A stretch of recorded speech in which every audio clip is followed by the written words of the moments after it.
Hey all, J-Man here. I just want to tell you about beardedshirts.com. It's a great place to get a lot of cool superhero shirts and other merchandise. You can scroll, they've always got sales on. As you can see, they've got these really cool print all over shirts, which I really love. That's Eddie, the founder of the site. And if you're looking for stuff, all you got to do is you click on the search here and you can type in all over, and that's going to show you the all over prints, which are really, really cool. Look at that. You got Legion of Superheroes, you got Brave and the Bold, you got JSA, you got Superman, Green Lantern, Wonder Woman, all kinds of stuff. So check out beardedshirts.com.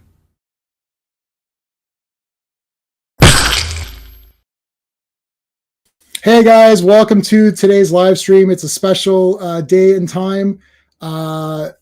We don't usually do Saturdays, but we'll see how it goes. Hopefully some people show up to talk. We got a big panel to talk about James Gunn, future of DC. We got the big purchase. The big purchase happened this weekend. And by the big purchase, of course, I mean this awesome purchase of Bane that I just got. No, that's not the purchase we're talking about. It's, of course, the Netflix purchase of Warner Brothers.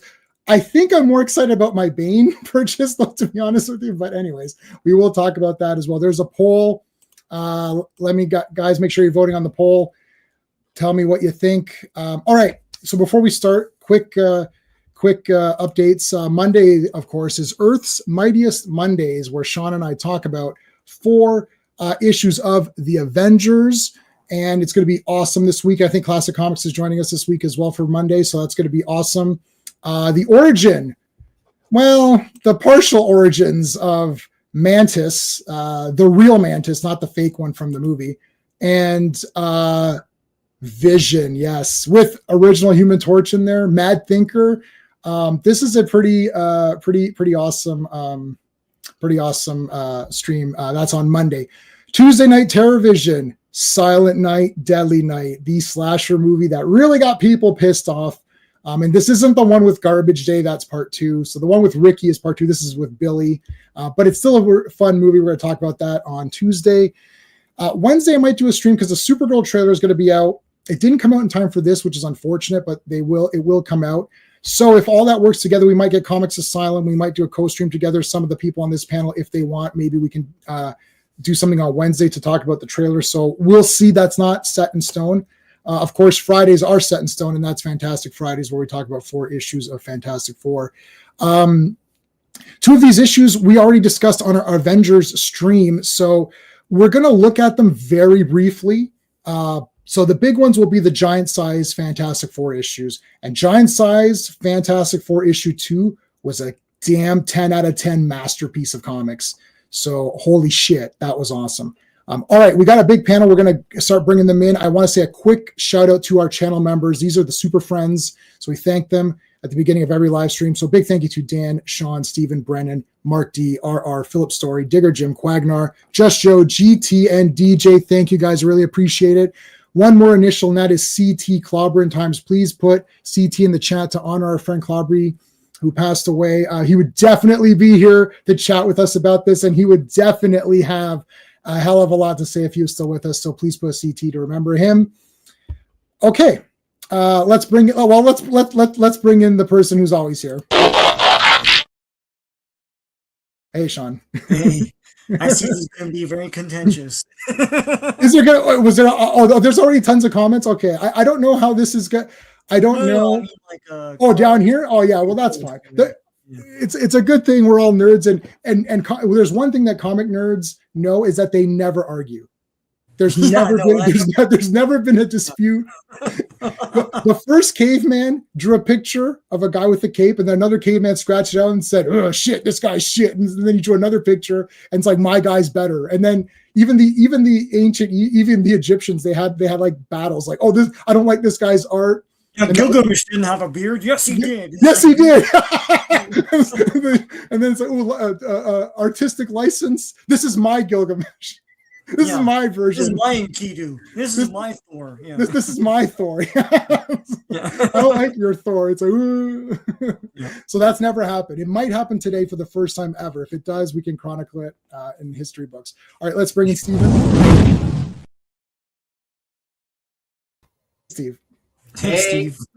Okay, so what are we doing today? Superman. It's not Flash Day, but anyways, my brand is I'm off brand. I'm always off brand. I guess Superman. Star Labs is DC, so at least it's not Marvel. It's as close to brand as I'm going to get. Yeah, that's okay. Well, that's fine. I'm the only one tonight wearing the real Superman, but everyone else. Well, no, Sean's got the real Superman. I got the real Superman. Okay, that's Wayne Boring, but yeah. Yeah, Wayne. No, Wayne Boring's legit. Yeah, that's the real Superman. It's okay. Calm down. We're fine. It's the real Superman. I spoke out of turn. That was the real Superman. All right. We got lots of people in here. I'll bring this guy in last. Let's bring in. What do we use for? I'm going to use Mr. Fancy Pants for our Avengers co-host. Well, hello, Mr. Fancy Pants. Hey, Classic. Hello. How's it going? All right. I'm going to turn the comments on so people can see them, and then I might do some rearranging of the panels. All right. Who do we got? Who else do we got? Okay. Well, I'm going to save till the end. Now one person's been on before, so can we? I'll get to give two guys the same intro. Right. No, I'll give this one. Can't argue with a confident man. Hey, Daniel. I gave you the confident man because I feel like you might get some hits tonight because I know you like some of the movies that we're not as fit. So I'm giving you the confident man. I may walk away with some bruises tonight. So. Yeah, but you're gonna be fine. It's gonna be just fine. It's gonna be just fine. All right. I'm gonna give this one to the person who wanted to come on the stream. But guess who shows up for no reason at all to get his grandstanding and hot dogging in? You, man. Hey, and R showing Man of Steel, guys. Trigger warning, Man of Steel footage. I'm sorry. Oh, was there a stream on now? There I was just watching the best part of Man of Steel. Why were you wasting your time? Oh, that was a big waste of time. You see, even your dog agrees. Man of Steel. Even your dog cut out his maniacal laugh. All right, let's bring in our final guest so we can start it. So, first time. So, anyone who comes on the first time gets the good intro, the not making fun of you intro. This is my favorite movie. So everyone get the first person who, every time they come on for the first time, they get this intro.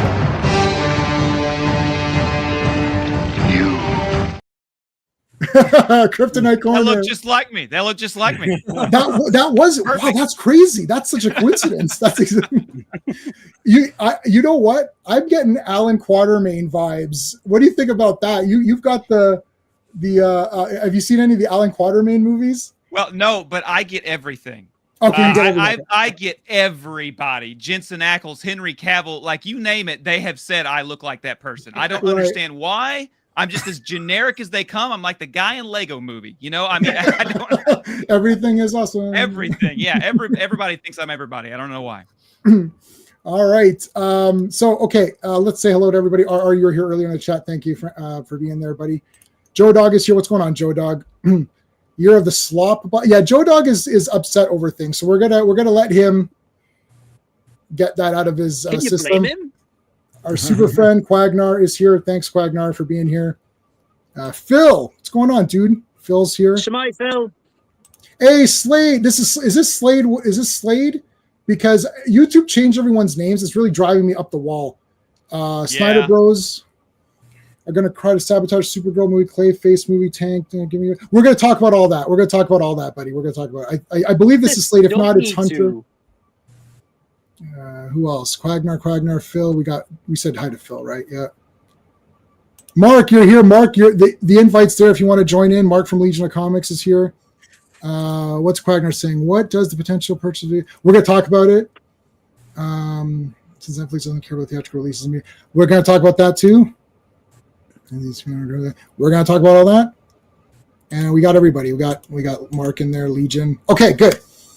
Okay, so this is just to get an understanding. Who is collecting, like who's not a Wednesday warrior, but like who's going every week? Like I'm going every week. I just got KO. I got Captain Atom versus Superman, whatever. So I'm going every week. Sean, I know you're going every week. Steve, you don't go. Have you stopped collecting comics, right? Like in the sense of going every week.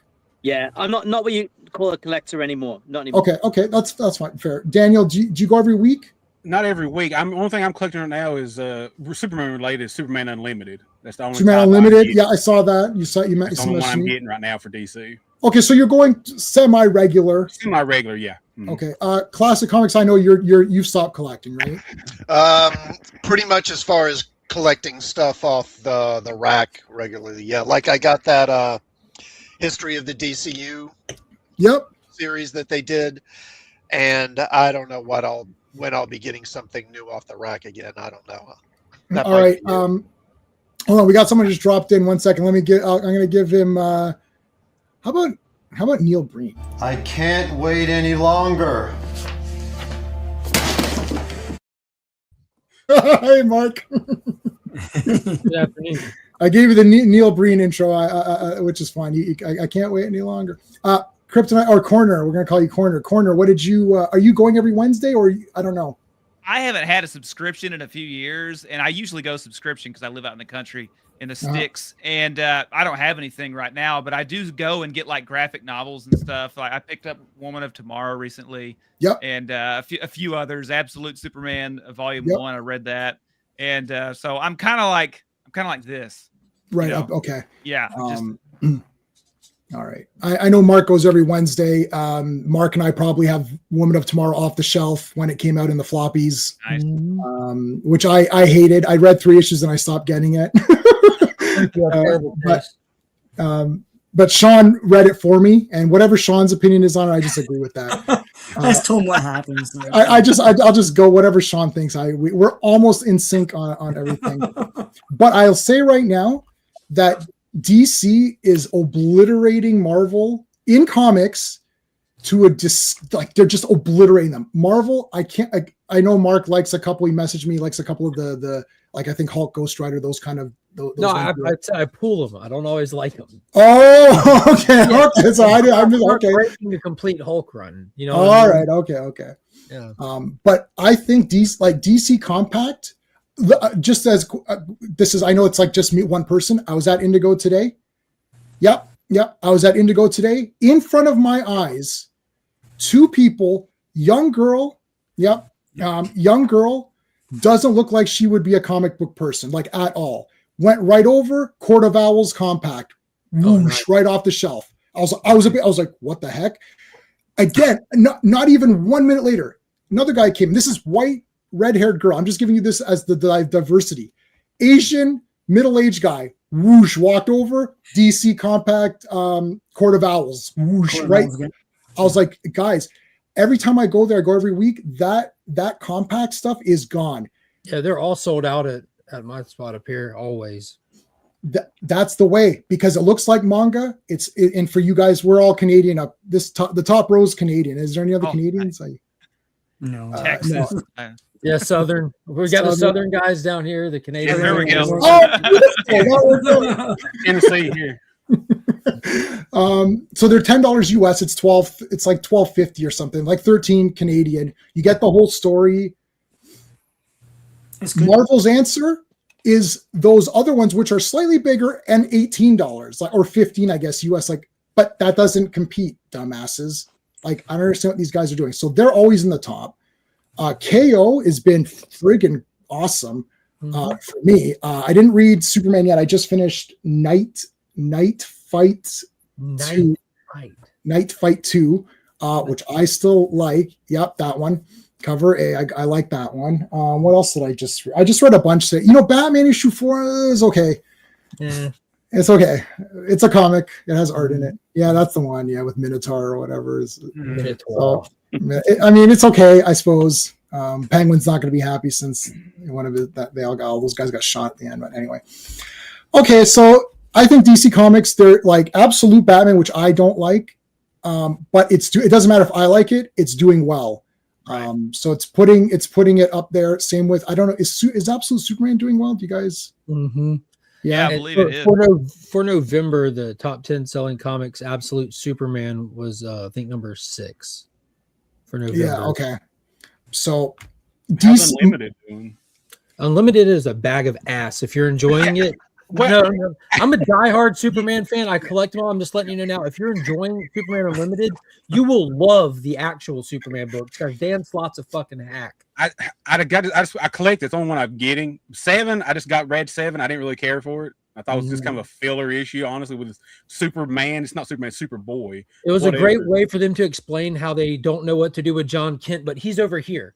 Yeah, he's in Smallville doing the Daily Planet thing. Yeah, we don't know what to do, so we invented a Daily Planet. He's going to be his dad. He doesn't want to be his dad, but he's doing it over there, away from the stories. And he saved Smallville from the Mole Men and all that. Cool little reference to George Reeves there, but that was neat. So it was only 15 minutes, and we had our first fan argument. That's the first nerd argument that's ever happened in the history of the universe. So that's interesting. Yeah, I'll probably drop it. You got some good stuff to look forward to because Superman proper is amazing. Action Comics, which is just an ongoing Superboy story is awesome. Is amazing. Yeah, the last Absolute is a blast.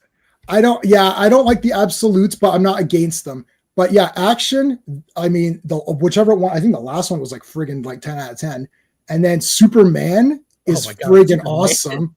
Especially if you like Legion with like Time Trapper and shit like that. That was super cool.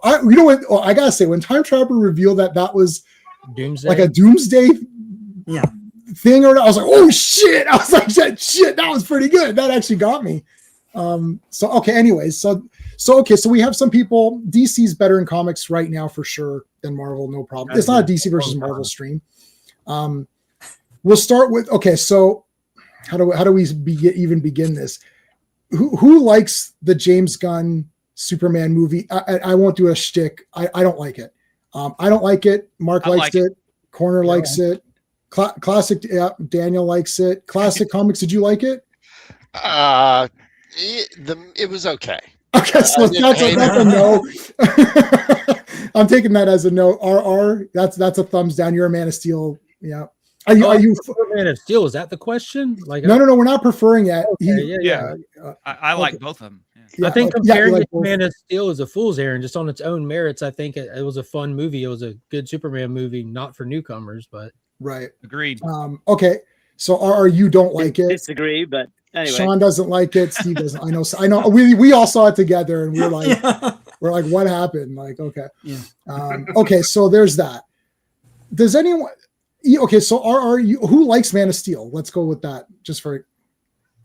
So we're the haters. The top 3 are the haters. The haters. The Canadians. The Canadians. We hate it all. Classic. Did you like Man of Steel? No, right? You don't like Man of Steel. I mean, I like the new one. I like the new one better than Man of Steel, for what that's worth. Okay. I wouldn't say I love that movie either. Okay. All right. For the people that liked Man of Steel, do you actually want the Snyderverse to come back with this Netflix stuff? No, right? No, I'm a diehard Snyder guy. You know that. Yeah. And I don't want to see it come back at all. Like that's just I want to see DC as a successful film brand move forward. Period. Okay. So I can. There's more to DC than just Snyder's one vision. Right. Corner. What do you think? Same. So I would agree with him. I would also say that I just wanted to finish something, like Superman Returns didn't get finished. Lois and Clark didn't get finished. We didn't get finished on Man of Steel or, the Snyderverse. Like we're just never finishing stuff. So even though I would like to see what would have happened with the DCEU, I'd like to be done with it so that we don't not finish what we got going on now, Mm-hmm.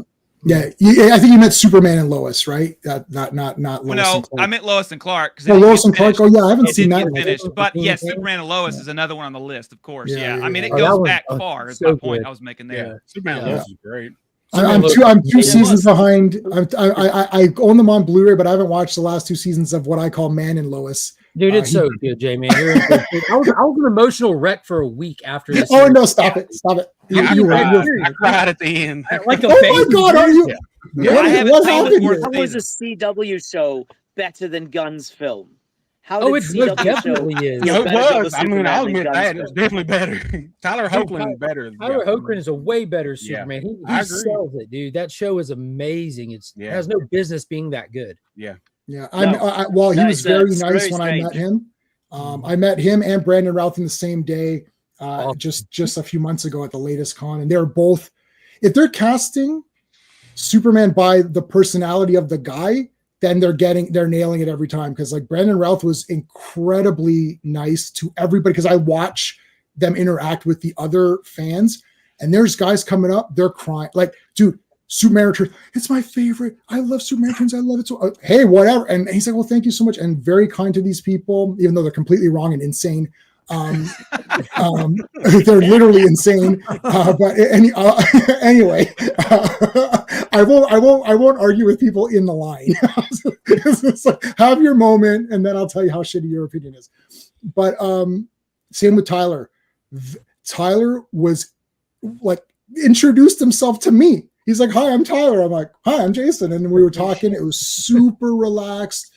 I got great photos with them. And I've seen, what's the girl, Steve will know her, or everybody knows. What's the Supergirl from Smallville? Laura Vandervoort. Laura Vandervoort. Got her autograph right back here somewhere. Yep. Now I didn't meet her, but I saw the interactions of the fans with her. Awesome. Like the photos, like there's actual the photo ops and there's the photos at the table, and she's like always on. Like she was very happy. I saw a few other people, which I won't mention, where you see that you're like, why am I paying for this right now? It's terrible. But I can share later the photos that I got. They're like Tyler's like, yeah, like it's like super, like it looks like you're friends. You know what I mean? Hello. Okay, so I didn't say hello to a few people. Gaines and Fierce, is that what it is? Hey, how's it going? Mr. Deadsuit, how's it going? Anyone finding Superman 2? No, you mean like James Gunn movie? No, I don't think it was woke or anything. Was there anything woke in it? I don't think so. Oh, okay. Well, not obviously woke. Here's the deal with the wokeness. I think that like he, there wasn't like any wokeness with Superman, but because he went political with the war and made very, obvious comparisons, I think that's where a lot of people got on the whole woke train with it. Just out of curiosity, what was the obvious comparison for y'all? So, there's two wars going on. So which one was it? So, okay, I'm going to tell you what they say it is, and then I'm going to tell you how I feel. Okay. Who says they say it's Russia and Ukraine, and it also represents Israel and Gaza. Yeah.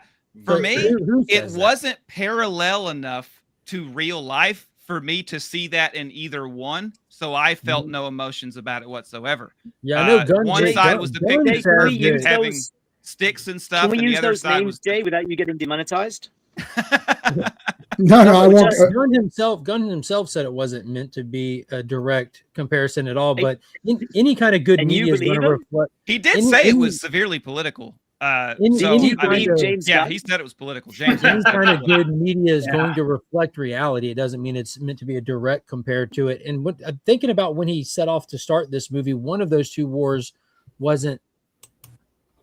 I don't know. Maybe I have no idea. But that baby is from comics, though. Yeah. But I tag Phil. Other than that, maybe Lois not getting saved by Superman could somehow be woke. I don't really know. No, I don't think it was. So the top row is Canadian, and me, I don't know anything about any of Americans. Like I very G-Man doesn't watch the news. So. I don't watch the news. I don't know anything. Like my wife still can't fit. My wife's from India. So she's Indian, so she still can't understand. She's like, oh, some left-wing person said this. I was like, I don't think that person's a left-wing person. I think that's a right-wing person. And she's like, what's the difference? I said, I literally don't know. We have like multiple political parties, and they're all various degrees of insane. So Mark out of pure rage left the street. I don't know what happened there. I think James Gunn's brother kind of went out of his way to try to make it political. If James didn't. Yeah, I don't. His brother kind of did a little bit. You mean the line he had at the end?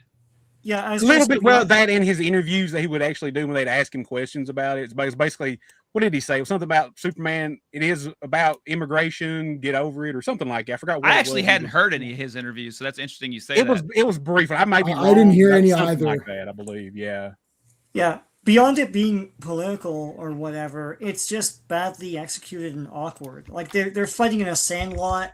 You know, the one president is cartoonishly stupid. It's like it doesn't work. I liked that in the movie. Yeah, I like this donut love. You love The donuts. movie looks surprisingly cheap. Yeah, Cheaply very made. cheap. I don't didn't know feel where that to way put at it. all.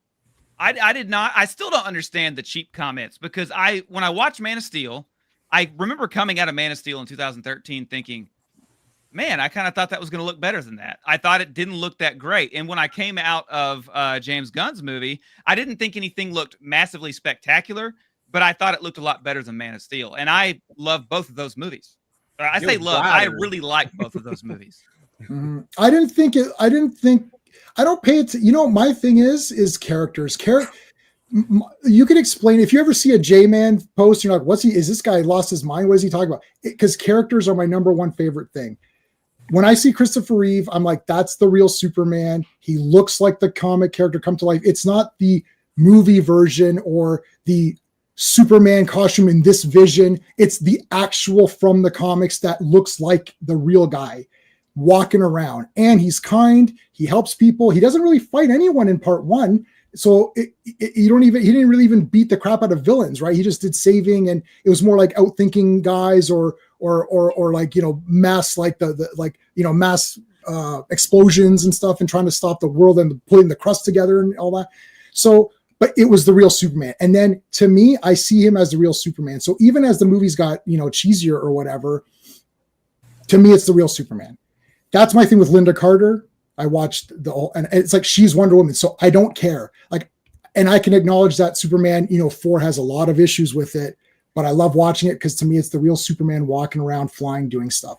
When I saw Superman Returns, I was like, I don't like that. He's not Superman. I don't care. Like, and you can come up with 500 points why Superman Returns has good points or bad, but I don't care. It's not Superman to me. My thing with this movie is that when the Justice Gang shows up to fight the monster, Superman should be like, Justice Gang, thank God. Okay, good thing you're here. I need some help containing this thing. It's going crazy. Mr. Terrific, why don't you do this? Green Lantern, go, make some handcuffs or something. Like Hawkgirl, can your mace penetrate the skin? Like they have zero respect for the character. They mock him and laugh at him. He's like, well, I don't want to kill this monster. And Mr. Terrific literally is like, pfft. It's like, why are they being dicks to him? I don't like, and I don't care what story in the movie exists to explain that. Like, it's like, well, but in this version, he's new and all. No. You wrote this. I wouldn't have written it that way. I would have written it that he is awesome and people respect him. It's like the heroes show up and mock him, and then they kill the monster, thus proving that you should have killed it. In a normal movie, he would have said, don't kill the monster. And wouldn't he have stopped them from killing it? Also, Mr. Terrific doesn't kill people, but whatever. That's almost, and Hawkgirl murders that guy in cold blood. She flies and drops him. That's weird. But anyway, with the monster in the movie, what should have happened was they don't kill it. And he puts it on the moon or I don't know, figure something out. And then later they need its help or they need it. And then it's like, you see, had you killed that monster, we couldn't use his help now. Oh, now I understand why we shouldn't kill people. Remember in Terminator 2? I understand now why you cry. Like, Superman is never proven to be the be all and end all of authority and it's like, well, he needs help. He's new. It's only a few years. I don't care. I don't care if the story is saying it's 3 years. Then you should have said it 10 years into he should have been around for 5 years. This is the same excuse for Batman, that 3-4 hour thing where it's like, oh, it's only his year 2. Well, I don't want to see year 2 dumbass Batman who knocks on doors, who I want to see the real Batman. That's my problem. So because I don't buy that he's Superman, the rest of the movie's done. Even if you can say it's pretty good, yeah, I'll let you respond. It's pretty good. That's fine. I don't hate the movie. I bought it. I'll definitely watch it. I rewatched Man of Steel. I rewatched it for this stream in 4K. Everybody, leave me alone. No iPads, no phone, no messaging people. Shut it down. Because I saw Man of Steel in the theater. I thought it was the greatest thing. I was like, yeah, this is awesome. Yeah. I was friggin' arguing with Sean. Sean's like, I don't think it was that good. I'm like, Sean, you're an idiot. I'm like, you don't know anything. I bought it on Blu-ray. I was like, oh, this is really long. And there's a lot of dumb shit in this movie. What happened? And I was like, and then I hate when Sean's right over me because that really pisses me off. If Steve is right over me, it's much better. But Sean being right just irritates me. I was like, Sean, I think maybe you're right on this one. What happened? And he's like, you see, I told you. But I was so blinded by the absolute amount of fucking destruction. I'm like, Superman murders everybody. It's awesome. But he doesn't murder everybody. Wrong. Relax. I rewatched it. This time I rewatched it. I'm much more favorable to it now. And he doesn't murder a lot of people. And a lot of the damage is caused by other people. Sean needs to rewatch it. It's not murder, it's self-defense. No murders. I haven't come around fully, but I'm not calling it Man of Steel. So tell that to the people at 7-Eleven in No, okay, we watched that scene together, Sean. No one was in there. Except that one part. Everyone was in that, and they all blew up together. No, but anyway. Superman didn't do that. He got thrown in through. Okay, wait. No, he flew with General Zod into the 7-Eleven and blew it up. That totally happened. Sean's right. He did, but we don't know if anyone was in there. Yeah, so he everyone was in there. Yeah. Hold on a second. I don't think so. 7-Eleven is always full. Is that the second nerd argument? The second nerd argument of all time's broken out. So wait, Corner. I want to let Corner. Hold on, let Corner respond to my Superman 2025 disappointment. Go. So it's your kaiju scene story that I really like hearing your side of it, because the kaiju scene for me is where I was sitting in the theaters and I went, okay, I'm liking this movie. That's where I started getting on board. And the reason is, I think it's because I'm, as you can tell, I'm mainly a Superman guy. That's really all I care about. I like other heroes, but I'm not like into them nearly as much as Superman. So how Terrific acted, how Guy Gardner acted, which actually Guy Gardner wasn't too bad, but how these people were didn't bother me. What I liked about that scene was I felt like finally we had seen again on the big screen the character undoubtedly of Superman, that he just loves life and he wants it to prosper and he doesn't want to kill. And I was like, everything that's happening in this scene, even the stupid squirrel part, it's showing you. And for a fact, this guy is going to take care of people. And I felt like I didn't get that out of Man of Steel as much. So whenever I was watching that movie and I saw that scene, that's where I started getting kind of into the movie. Before that, I felt like I had seen everything in the, trailers already. And that's the point when I started going, oh, this is getting good. That's just me though. Yeah. So again, I'm not doubting maybe Superman's character, but I'm doubting the way in which they're presenting him him contrast to the other heroes. Like when the scene is over, most people will be like, oh yeah, Superman was being an idiot there. Like, right, versus like, oh no, the Justice Gang were being idiots, because they're never proven wrong. Like they're never beat up. Superman doesn't save Mr. Terrific's like there should be some back and forth in this Superman movie. This movie is Sean said this, or maybe somebody else had said this. This is like a like a DC Universe movie. It's a DC Universe movie. Yeah, Sean, I think Metropolis. It's like a DC Universe movie. And Superman is one of the characters, but he's not the character. He's just one of many other characters that are involved in stuff. And for the first movie, it's got to be fully about him. It should have just been him and Brainiac, or him and one other. If you don't want to use up that, yeah. Because I like Mr. Terrific. I don't mind Guy Gardner actually. Hawkgirl, I mean, as a character, Hawkgirl, I don't read much Hawkman stuff. I like Hawkman. Hawkgirl's okay. She looks cool. I like that, the wings and everything. Like they look cool as action figures. Yeah, so that's my thing. And then like Nathan Fillion's haircut, but Guy Gardner does have goofy hair though. He does have that. He actually hasn't had that haircut in about 30 years. Yeah, that's like his old. Is that the Justice League year? It wasn't a bowl cut. It was a 90s mushroom cut. Like, that's what it was. Well, that's what I remember. Mm. Oh, I mean, if the Wonder Twins had showed up, that would have been a 10 out of 10 movie right there. For sure. He's had more of a military haircut, really, for the last... Since like the... John. At least 20 years. Since John. Yeah. I've read, you can count them on two sets of hands. I've read 15 Green Lantern comics. I read... that's all I've ever read in my whole life. That's a bit shocking. I pray that they're Jeff Johns books. The ones I read was when Grant Morrison did season 1 and season 2. Oh, God, those are awful. They're beautiful with Liam Sharp's artwork, but God, They they're looked but that's why I got them. They looked awesome. They were so kooky, but I was like, I kind of like this. I keep telling you, Jay, man, if you read those Jeff Johns books, you'd like them. Yeah, those are the ones. Yeah, Steve's read all those, I believe, right, Yeah, Steve? they're Yeah, awesome. those are that I know. Scriven. Yeah, Ethan Van Scriven does a great job with GL. The 90s Colin Rainers I thought were really good. That's where I got introduced to Green Lantern. Yeah, and green color. I don't know why I never. I've read more Golden Age Green Lantern than I have Silver Age because I liked Alan Scott. I liked JSA comics. So if you count that as Green Lantern, then yeah, I've read many of those. Like all American comics. Yeah, I have it. Is that? Yeah, I have it. I've got it. I've got all of these. I bought them all on Comixology, or now it's Kindle. By the way, Kindle sucks. Can we all agree on that? And Comixology. Yes. The DC app. Yeah, the DC app was good. The DC app was also good. Yeah, which was Kindle. Which was Comixology. They're the same app, basically. Okay, so all right. Do you want to give your Man of Steel quickly thing, and then we can move on? I'm literally twitching at the corner of my face is starting to twitch. I could see that you're gonna have a meltdown. Okay, I'll give Man of Steel a 6 out of 10. Okay, before I launch into Man of Steel, I promised I'd behave on the stream. Yes. I'm actually I spent a lot of my youth in Canada, not far from where J-Man lives. I actually grew up not too far from him, but I'm from the UK originally. I'm from Wales. I live in New Zealand, so I'm on the other end of the earth, right? So before we preface anything, I'll just say, to me, very much with J-Man, Christopher Reeve, I saw the film 1978. He is Superman, and that film, 1978 Superman, best Superman movie ever, right? So right. That's something I hope we can agree on.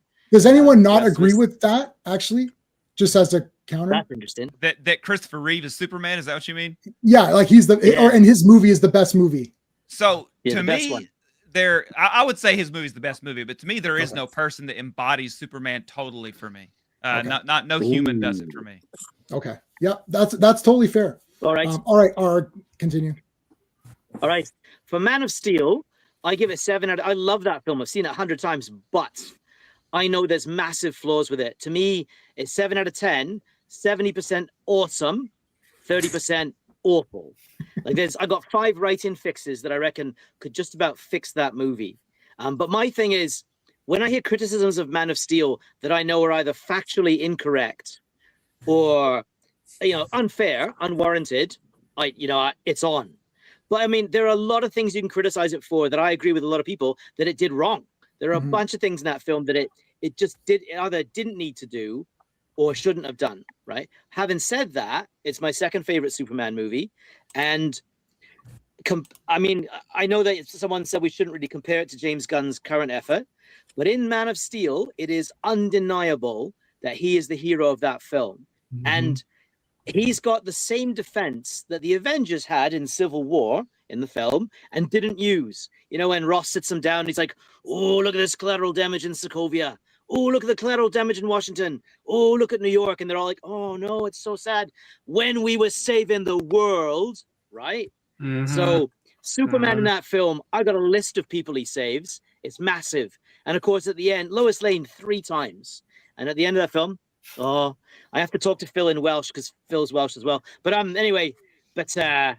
yeah, it's got a lot of flaws in it. But Superman saves the entire human race on his first day on the job. And 2 localized areas on both sides of the world. A lot of destruction. Yeah. So he's better than He's better than Robert Pattinson Batman, who couldn't even save anything in his own movie. 2 specific localized areas on opposite sides of the world as well. You don't see him catching babies falling out of trees, but he's literally saving direct local areas with the World Engine. Yeah, the World Engine was going to wipe out humanity, right? I know that film line for line. There is, based on these readings, there isn't going to be an us. Yeah. James Gunn's film, I come out of it going, yeah, it's all right. But the more I thought about it as I was driving home, I was like, wait a minute. And I realized something, and it upset me greatly. And I know other people come to the same conclusion. But as J-Man said, because of the other characters, Superman is not the hero of the film. And if you look at who saves what and who does what and who achieves what, he isn't the hero of that film. Now he does save the squirrel and the dogs, and that is admirable, right? And I don't think that's stupid, by the way.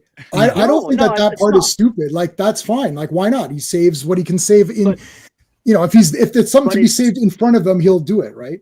Yeah, saving animals is dangerous. Sidekick work. It is sidekick work. While the real heroes, the Justice Gang, right, solve the problems. If you look at the major problems in that film, Lex Luthor is a criminal. Who obtains the evidence to have him imprisoned? Right. Not Superman. No. The rift is tearing apart our world. Who turns it off? Terrific. Not Superman. Yeah. The kaiju is about to destroy the city or, do a lot of damage. Who stops it? Oh no. J-Man said this, right? And what's crazy is J-Man, we were on a stream months ago, and in 5 minutes, he come up with a better idea than what Gunn showed us. People in, I forgot the name of the country, it's next to whatever we used to be, Bialia. They're about to be invaded. They're standing there with the flags, Superman flags, chanting his name. Superman, come save us. So Green Lantern does it. Yeah, why not just omit that scene? Like, little kids praying for him to come and then he doesn't show up. It makes them look bad. You can have the same storyline. Remove that scene. Just cut it out completely. Like, cut it out of the movie so that they just say, "Oh, the people are getting bombed to shit, or they're going to get killed." And Superman's like, "Okay, I'll go." And then he says, "No, you got to stay here." Okay, go. Green Lantern can go. But when they're praying for Superman, it's little kids, and he doesn't answer their prayers. That looks weird. I don't care. Weird. It's weird, isn't it? Just remove the scene. Like, actually, just cut that scene of the kids praying out, and then the rest of it plays out fine because he couldn't go. They need help, so Green Lantern goes. That's fine. I don't mind Green Lantern getting some parts to shine, but when Superman's shining, like, and Lex Luthor can issue verbal commands to people on keyboards who are watching a fight through orbs, and they can react faster than Superman can react. Oh my God! What is happening? So you can't hear the commands. It's not well James written. Gunn thinks you're idiots.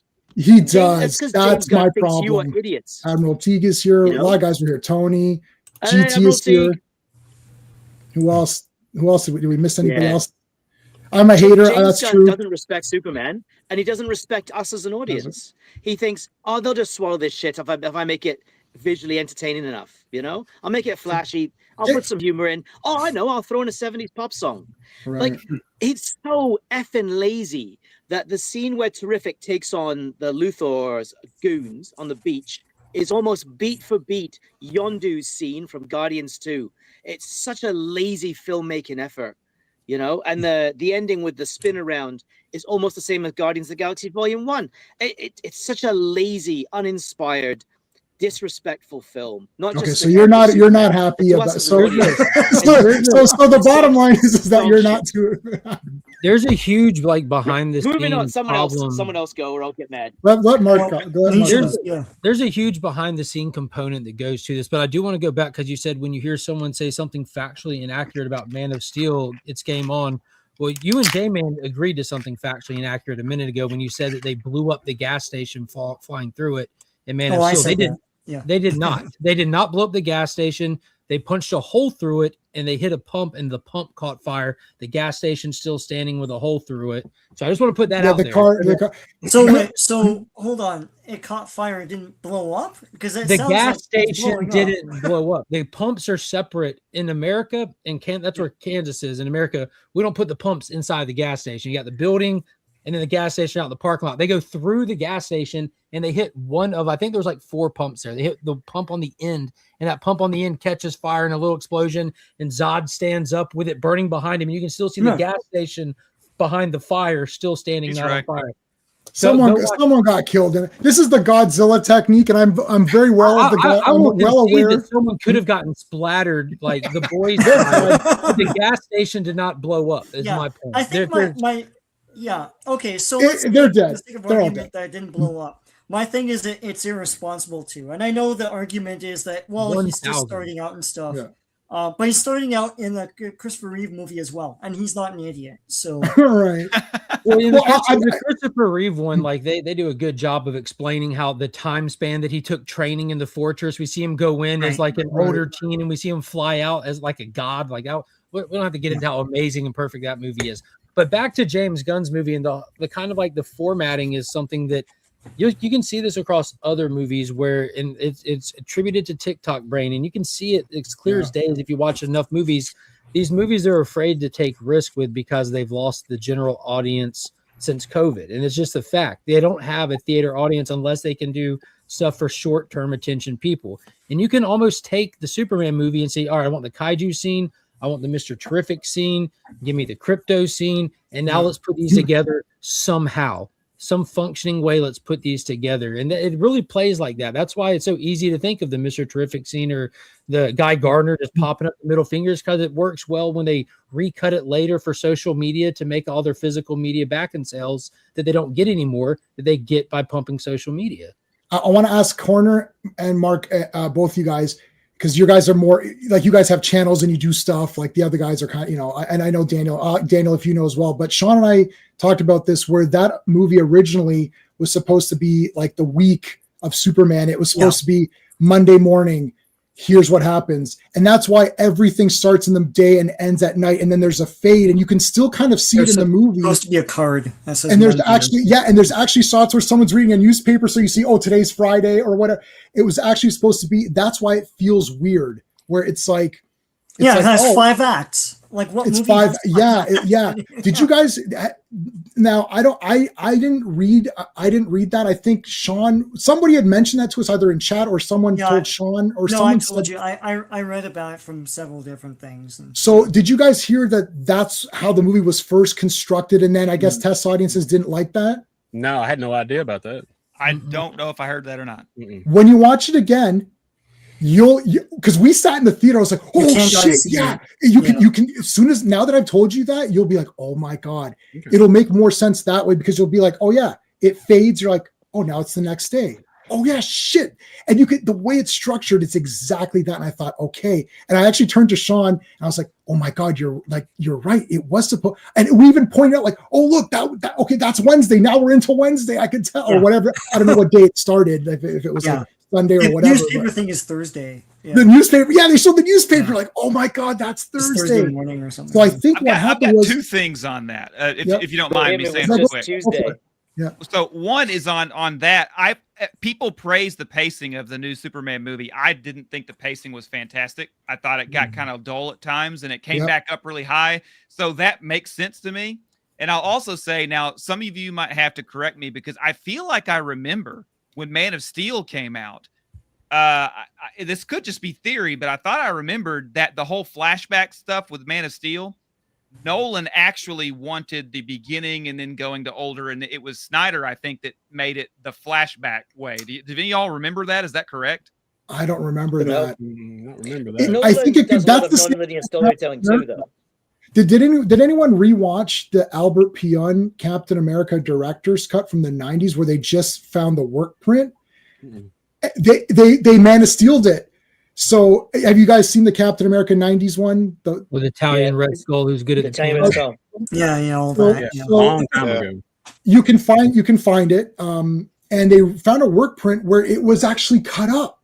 So it starts with Captain America fighting, and he gets frozen, and then it flashbacks to his origin as the movie goes on. It actually kind of makes it better because it separates, because the first 15, 20 minutes was pretty awesome of that movie, because he goes to fight like, oh shit, this is pretty badass. And then the rest of it, nothing's much is going on. But because they moved it around that way, it felt like there was more Captain America action, even though there really wasn't. It was kind of best. So maybe Man of Steel, maybe Nolan wanted a traditional style, like what you're saying. And then, Superman, basically. Zach's like, why don't we I didn't mind. Did you guys? I don't know why I think that. That's why I said you might correct me, because I don't even remember why I think that. So yeah, I don't. That didn't bother me. Something like that. Yeah. Did that bother anybody? That didn't bother me. The format, not Man of Steel, at least. No, not really. Yeah, it bothered people I knew, but it never bothered me. Shall we address the elephant in the room with Man of Steel then about the flashbacks? Then, and I'll admit it, that Pa Kent, sucks. Especially Pa Kent's death, completely wrong. Yeah, it's absolutely I actually talked to John Schneider about Pa Kent's death. I mean, but Pa Kent in that movie. Yes. John Schneider was not happy with Pa Kent in that movie at all. He wasn't happy with Kevin Costner's portrayal of Pa Kent, to be honest. Not just the dying part, but I talked to him in person, and he said the part where he told him to just let the kids die on the bus. He was like, I would have refused the line. He said, that was so stupid. He said, I wouldn't have said the line. That's my main problem with Man of Steel. Steel. Let him die, or I can give did he say to let him die, or did he say But I that's don't what know? John- Did he that's say what I John don't know? Schneider Maybe said. forcing Clark to think about the situation for himself. Yeah, You're correct, but that's what the way John Schneider phrased it. So he said, "You're correct. That he didn't tell him to let him die, but the way John Schneider said to me, he said, "Yeah, Clark, just let those kids die." He said, "I would have refused that line." Obviously he had mulled on this a lot and was very unhappy about it, and so that's what he told me. Yeah, it's not that is not as bad as it's being made out to be, because when he says the line, he almost looks away. He looks, so he's talking to the boy, like Boy Clark or whatever, and he's like, he goes, "Well, should have let them die." He's like, "I don't know," and he kind of like, no, he says maybe, maybe, like, but like not in a. He's not trying to say it like, you should have let them die. He's like, I don't know, maybe. Like it's like he wants to say maybe because Clark trapped him into saying maybe, but he knows that's not the right thing to say. Exactly. So he kind of doesn't. I don't think it's. But Clark made the decision, so the decision's made. He made the right decision, right? And his father tells him maybe, and also it's tied to this whole weird theory his father has that like government's going to take him away. He's not Elf. He's Superman. Like, it doesn't, like, putting that into the script is so stupid. Like, right. Okay, so we know Sean doesn't like Man of Steel, but no. But there's a lot of dumbassery here. I'll tell you my Zack Snyder problem super quickly. No, take it away. Or don't show clips. I was trying to find if the petrol station, if the 7-Eleven is still standing. Yeah. Don't kill the steel. Standing, y'all owe me $20. It is still standing. No, don't look. Don't go. Don't if go it's to more this. than just a second, it'll get you the algorithm. Yeah, I showed one. It's still standing. I showed Brave Star doing Eyes of the Hawk, and they nailed me. I'm like, really? It's like Brave Star. Anyways, my thing with Zack Snyder is like, here's how he approached it. He's like, well, Superman's okay. This is me pretending to be Zack Snyder, even though I have no frame of reference and no evidence to back this up. But it's like, Superman's lame.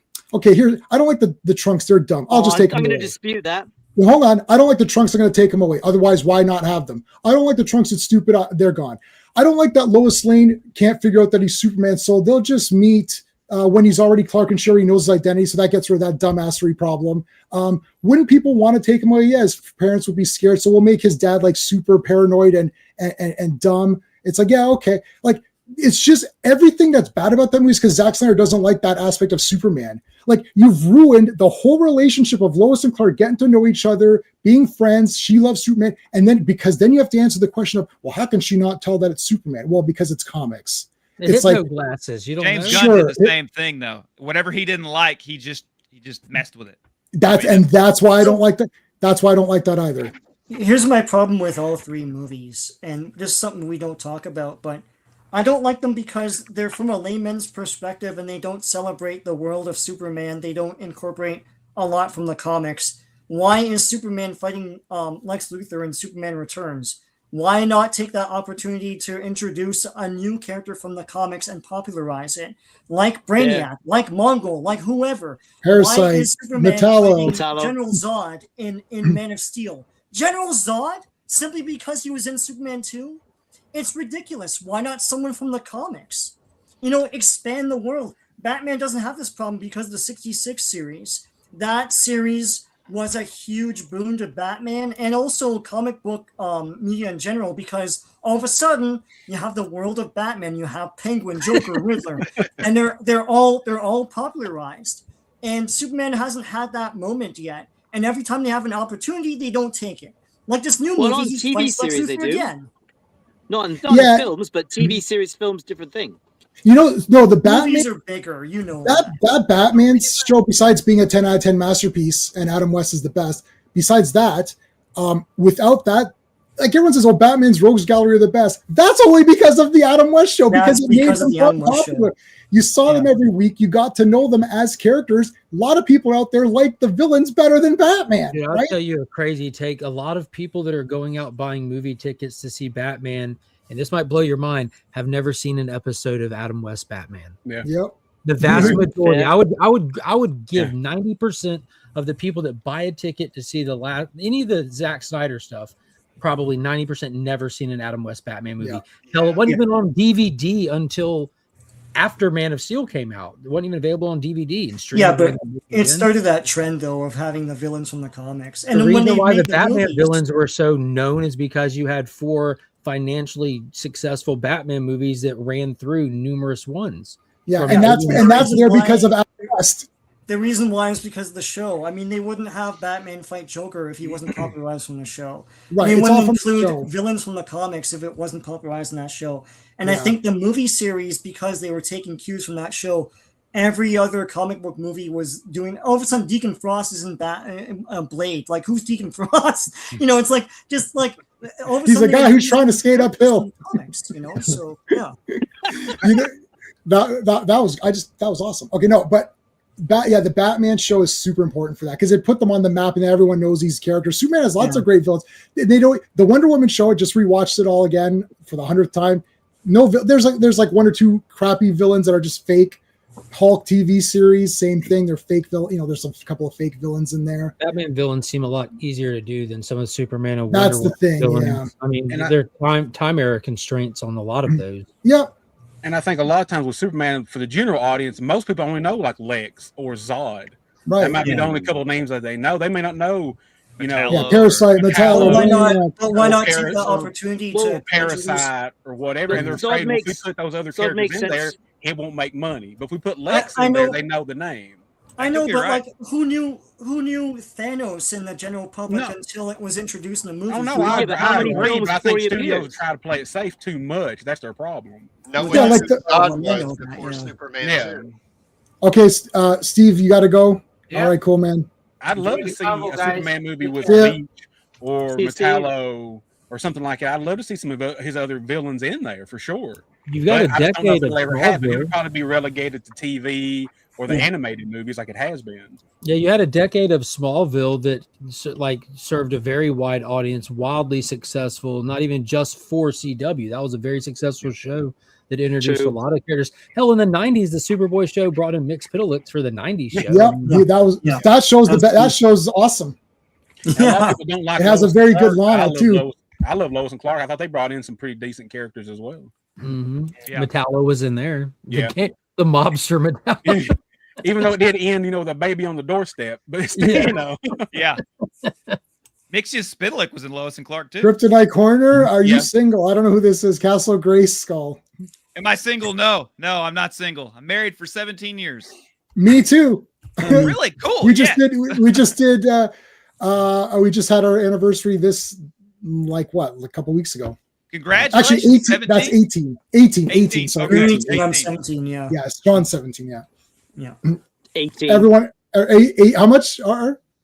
18 years. Yeah. 18. Wow, Daniel. Single. There you go, Castle. Classic Comics. Do you want to expose your status or no? Single for whatever that's worth. Mark's married. 8 years. Yeah. 8. Oh, what a baby! That's like a newborn. It's you guys are still cute. It's like, oh, look how cute they are, because they take a lot of photos together. Like, oh, man, my wife and I don't do anything. We just read text each other. It's just about like business stuff, Yeah, like did you forgot to get bread? Oh, god damn it! Yeah, exactly. Yeah. Hey, I'll give Gunn credit for trying to introduce Bizarro. Yeah, I'll give him credit for that. Yeah, that was done in a way that I can't figure out how I feel about it yet. That makes sense. Well, we'll see where he goes with it, and then I'll make a decision, if that makes sense. Well, the execution, I thought, as Jay mentioned, the idea that he can relay commands and Superman is so slow that he can't keep up with him, Yeah, that's ridiculous, right? I know, Yes. but what Gunn was going for is the humorous aspect of that to overwhelm the sensible part of our brains. But anyway, right? So introducing Bizarro, I thought was Ultraman as Bizarro was a good idea. I'm sure everyone here saw it coming a mile away. Yeah, everyone But, knew that. Yeah. That's Yeah. what I'd ultimately say why the I was CW disappointed. show, Right. Superman and Lois, did a brilliant job with Bizarro. I thought. Oh, he Bizarro was looked fantastic pretty in that show. good. They did a great job with all their villains because cool. what that Yeah. show did, unlike anything else, and I'm surprised that people weren't complaining about it. They took exactly what we knew and were familiar with in the comics, Yeah. and they intentionally repackaged it, changed it, and put it in a way we've never seen it before, and we loved every second of it. Yeah. Yeah, They made There's a the way- Bizarro it works. Doomsday. Like nothing about it was comic accurate. They're like, we're going to take what you love and we're going to surprise you with it. It wasn't Yeah. comic accurate, but it was loaded with comic accurate stuff, like the square Bizarro world, and like the pool Sure. table balls were square, and it's like The way they did Parasite, that was unique. The way that they made Bizarro and Doomsday the same I person. didn't like that. No, I'm not saying that. That I was think- like the weakest season, but it was still unique. Yeah, I the way agree. that they rolled out Doomsday in the containment suit just to reveal it's Bizarro in there, Yeah. and just to be, like 2 seasons later go back to it being Doomsday. You're like, this is nuts. Guys, we're streaming this through a few platforms. So I just dropped a bunch of links for everyone on the panel's channels. Make sure you're subscribed to everybody. But if you can only pick one, then me. But if you can pick more than one, then please subscribe to everybody else. I'm like, Tevye, subscribe to me. The creation of Jordan Kent for the show. Like I remember starting like, who's this Jordan going to be? Yeah, I And thought then so. Jordan is like that dude by the end of it. Like you're literally cheering for this kid who only exists on this. You're like crying with this family and cheering for him and watching General Lane train his grandson. You're like, this is amazing. Yeah, General Lane was amazing in that show, Dude. Yeah, So good character. with what he did toward the end of the show for what Oh, he did man. for Superman. Yeah. Yeah. Yeah, I haven't. I'm 2 seasons behind. I've got the Blu-rays. They're on the to watch next. But we're doing so many streams now that Luther was it's well like- done too. Sorry, Oh, the most savage Luther Luther as well. ever. Yeah. Luther. And, Yeah, he wasn't in there a lot, but what time he was there was great. did they? I'm They glad didn't they use. saved him for the end. Yeah. They changed Prison them. It wasn't Luthor, John Cryer again, right? It wasn't the Supergirl. No, No, it's Abraham from The Walking Dead. Yeah, Abraham from Walking Michael Dead. Cudlitz, I think the Yep. answer is. Yeah. Oh God, yeah. Incredible job. Yeah. The first time I was, you want to see what happens when Luther and Clark Kent finally throw down? You get to see it in this show. Yeah. Hmm. That was a good episode. meet me in the street under the red lights. Let's go. I'm like, God. Superman I feel animated they- series. That's a good Superman. Yeah.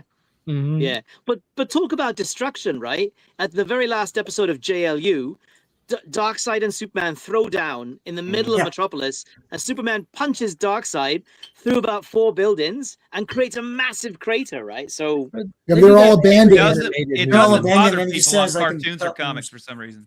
The thing is that there's the Godzilla rule that some of you are familiar with. I've seen all 55,000 Don't see it, Godzilla movies, didn't die. Kill and I've seen them all multiple times. I own them on VHS, DVD, Blu-ray, whatever. They keep upgrading them. I keep buying them. I love all of them, even the shit ones, which there aren't any. But if there was a shit Godzilla movie, I'd still like it.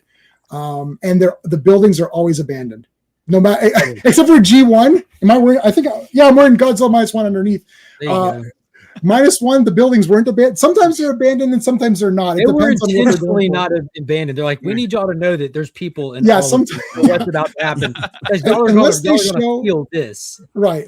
Unless they show a family eating dinner, and then it gets obliterated, then you can assume that it's abandoned. They'll let you know if they're not showing you the people in the buildings, they're abandoned. That's just Wasn't sort of that, in all honesty, because I know when I watched Man of Steel, I watched it at the midnight premiere. Like my parents are divorced, didn't talk, and I actually convinced my parents. Like my parents were there. I had my daughter who she's a freshman in college now, but she was sitting in my lap for that midnight premiere. Like it was a family event that Superman is back, and I remember watching the Battle of Metropolis and seeing the Kryptonian ship crashing and cutting through buildings, watching them hit and buildings tumble. And I'm like, for once, they're finally showing what a comic book looks like on the screen. Fast forward a couple of years, people are like, oh, they broke the buildings, all the people. I'm like, yo, that's literally what happens in every cartoon or comic I've ever read.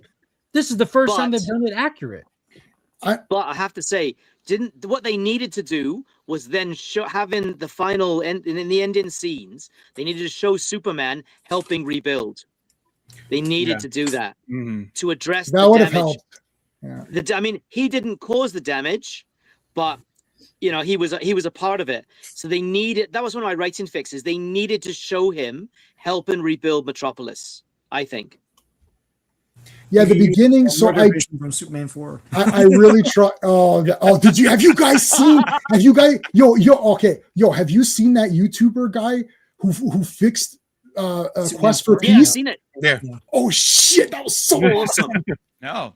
Oh, this guy fixed everything. So the wall, he CGI'd Superman going super speed and like rebuilding the wall as a streak, as opposed to just looking at it, right? Yeah. And then he went and I have seen that. Yeah. Oh, great. Netflix, hire this guy. Restore Superman. I saw 4. Quest for Peace in the cinema. I'm that old. I'm probably And the you thought it was a oldest great person movie of all time, which it is. I loved it. I still love Quest for Peace. Oh yeah, I still love Superman. I love Canon, but man, they cut that budget so bad it hurt that movie so much. They cut so much stuff out of it. I know, but if they left in the original, the original Nuclear Man, like the Frankenstein looking one, that storyline, and that's all gone. Stuff in there would have been so much better.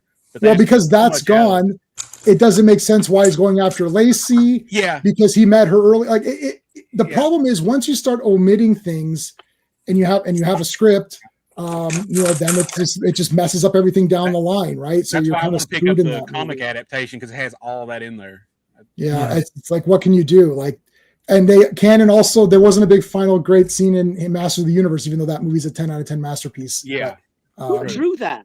Who drew that adaptation? I think Jerry Ordway wrote it, but I don't remember the artist. I don't remember the artist on that one. But Like maybe. 3. There you go. You're a Highlander? Oh man. Oh, nice, Admiral Teague. We're gonna do the Highlander 2 is the best movie ever stream at some point. We're definitely gonna do that because I'm done. This is gonna be the final stream. That's it. Highlander 2 is awesome. Everyone can shut up. That's what it'll be called. Okay, so let's talk about Supergirl because unfortunately we didn't get the trailer in time for tonight. So we'll see that. I think it's going to be tomorrow for some. I guess early for press people or whatever. And then Monday will be, I guess, the official. Oh no, Admiral Teague, no, boo! I disagree. Do I have any? Oh dear. No, it's not the Source. I hate the Source. I haven't watched it. I bought it, of course, because it's Highlander. I must own everything. But I think it was a TV movie. I think that's what hurt it. Yeah. Okay. Supergirl. I absolutely hated her in this movie badly, like super badly. I'm a Supergirl fan. I started with Supergirl with Peter David. I've got that entire run with the angel wings, the fire wings, and all that. She was Matrix and all of that, which I know Sean doesn't like for whatever reason, even though he doesn't know what he's talking about. But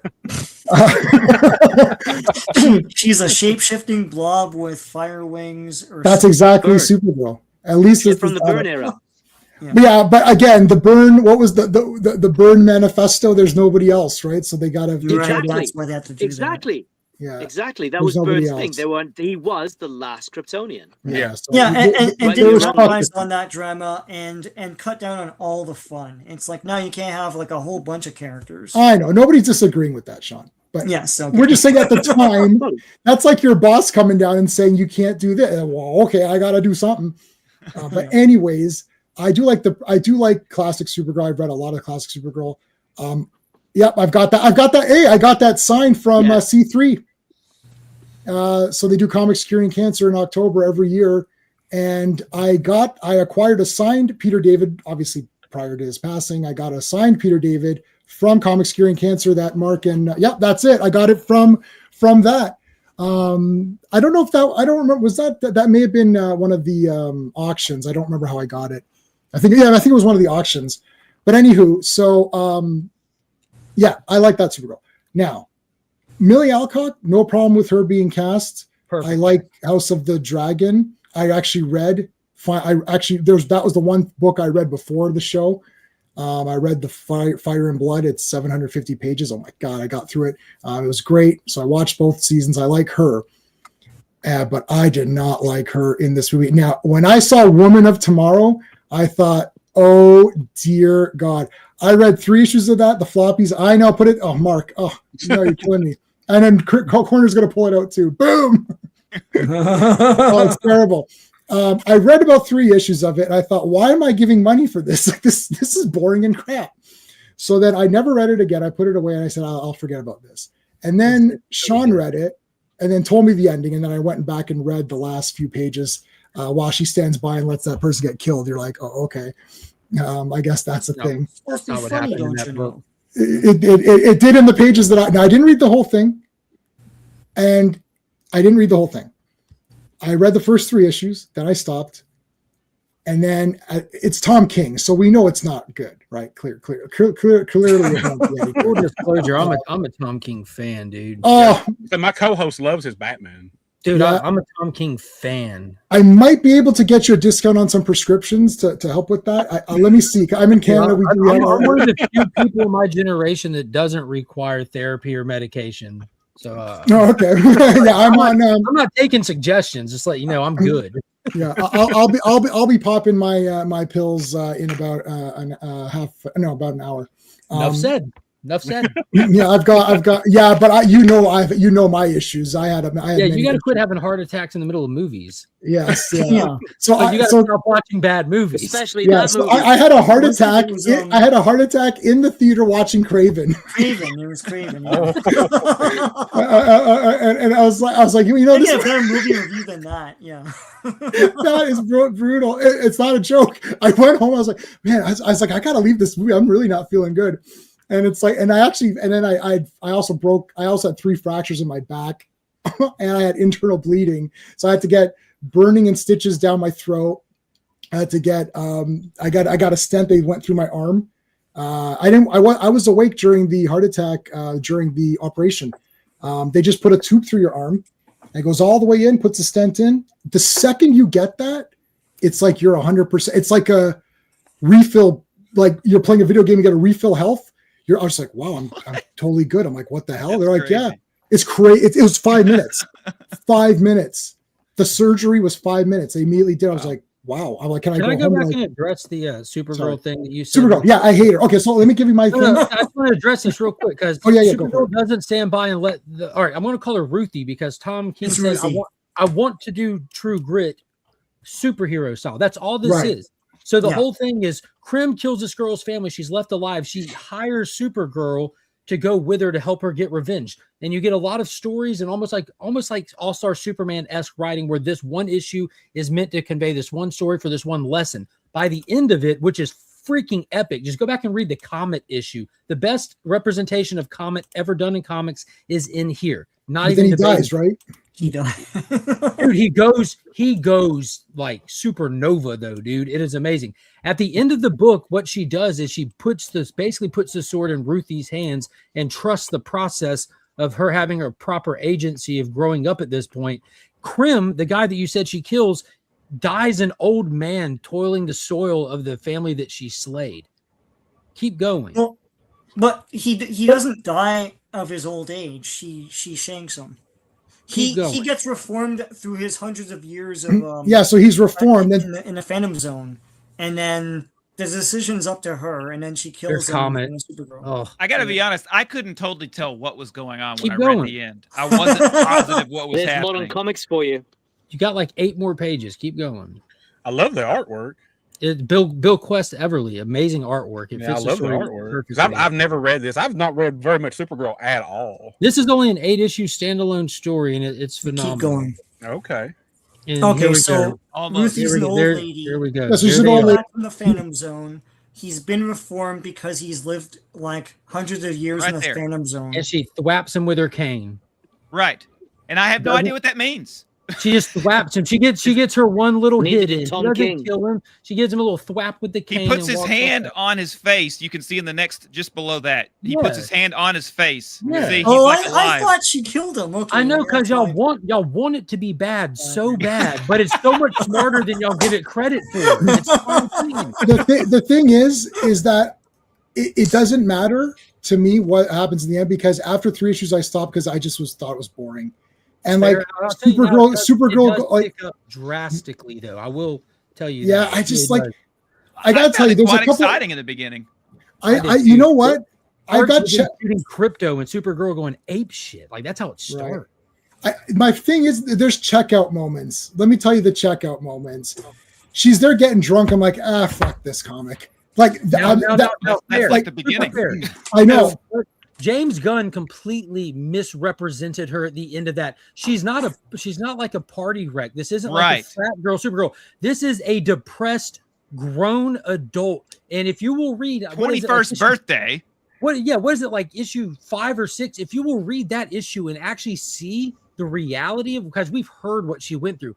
Go look at what she actually went through being in Argo City that broke. She watched her whole planet die, and then she survived on this little chunk that they find out that is slowly killing them. They're fighting for their life, and slowly, like, it is insane what she goes through. So we can all feel for Power Girl. It's easy to feel for her, but Kara's gone through everything except losing Earth 2 that Power Girl went through, and that's all this is. She was having like a day that she just couldn't stomach being around people, and so she was just on another planet. Like she was sitting there, she wasn't sitting there getting like wrecking her life. They foreshadow her pain really well too, because Ruthie asks her like, did you get revenge whenever that happened to you? And she's like, no. You know, and you could see the pain and the hurt. So they do a good job of foreshadowing her pain. Then, like you said later, what is it, issue 5 you said or something? Dude, yeah, something like that. 4 or 5 around there when they show it outright. Yeah, happened. Like, do yourself a favor and read this book. I'm telling you. And I think sometimes people read too fast for some of these stories. This isn't a fast-paced book. Y'all missed, like you pointed out, y'all thought that she killed Krim. That defeats the whole point of the entire story. It did defeat the point of the story. Okay. Well, that's this girl that that's not the way. Yeah, so that's fine. I'm just saying there's like I'll give it a second look. Can I ask Legion a question? Because I like the book. It's not my kind of Supergirl, I will say that. But I enjoyed the book, thought it was good. But my question is, why did Ruthie say in the beginning that, you know, she Supergirl killed Krim? Like, that's how it opens. Why does it open that way?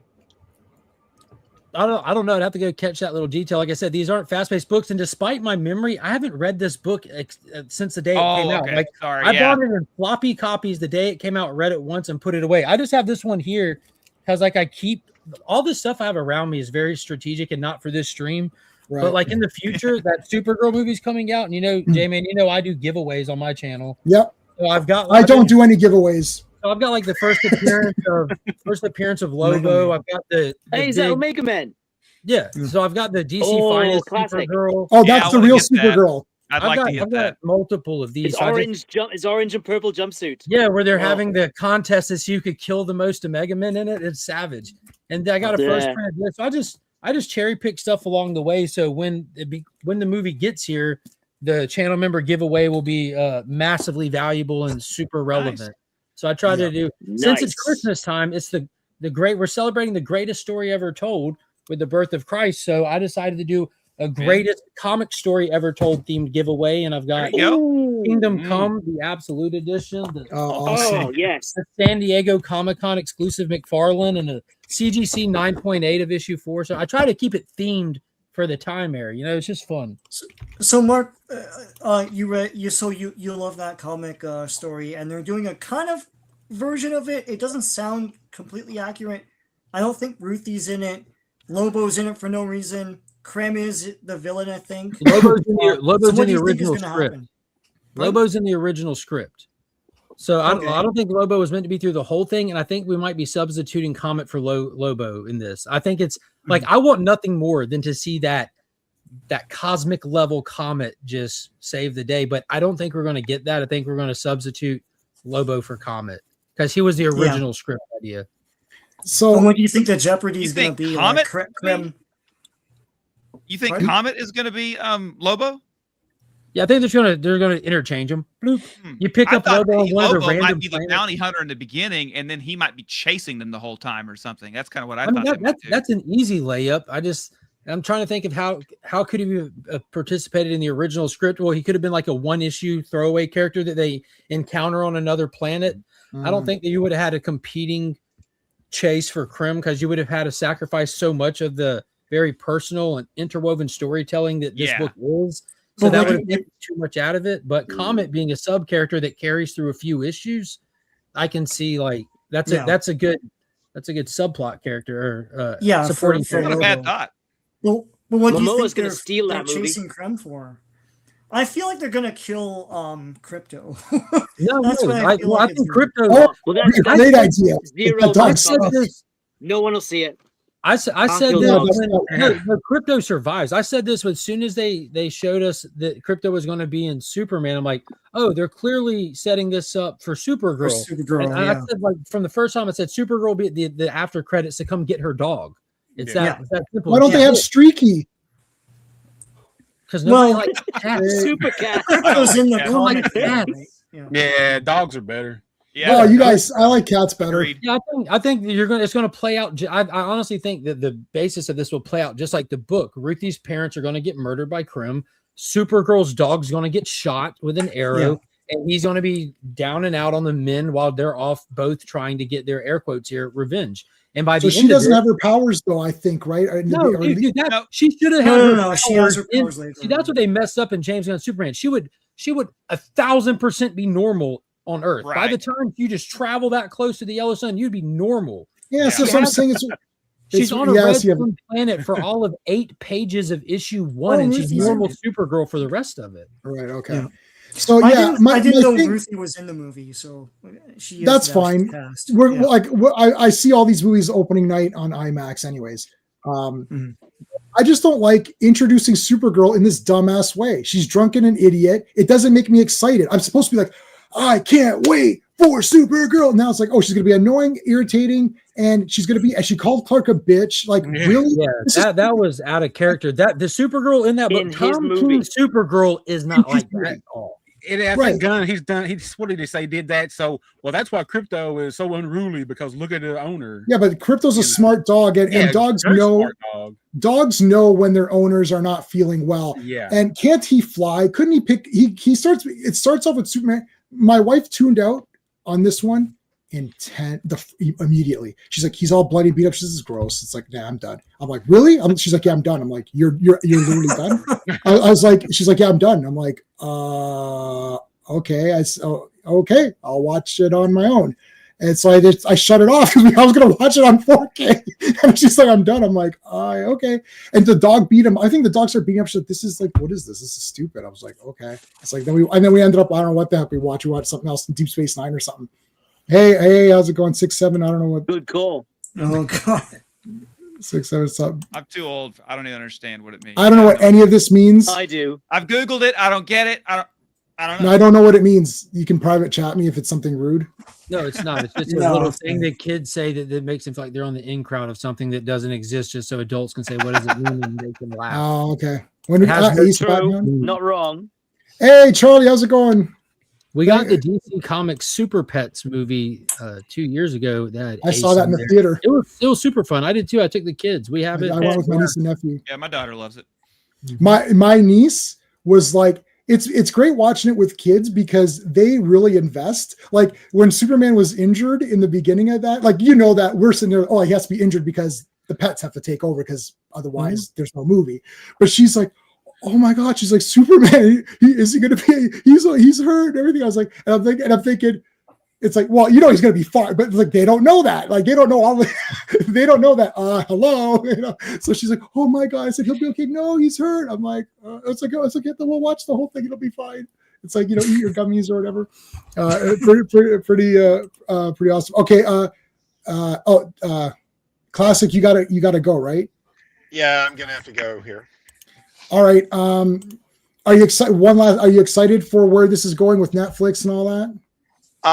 No, I think it's a bad development. I think that probably any issues. Basically, the issues that a lot of us have had with DC Studios are just going to get worse, because as it gets absorbed into a bigger company, it's going to become less responsive to the fan base, not more.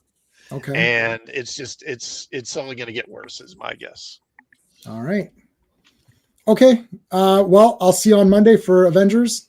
Okay, I'll see you then. All right. Thanks, man. See ya. See you, classic. Bye. Okay, so hold on, let me move the chat. How long do y'all think that it'll take before the ship crashes with the whole Netflix deal?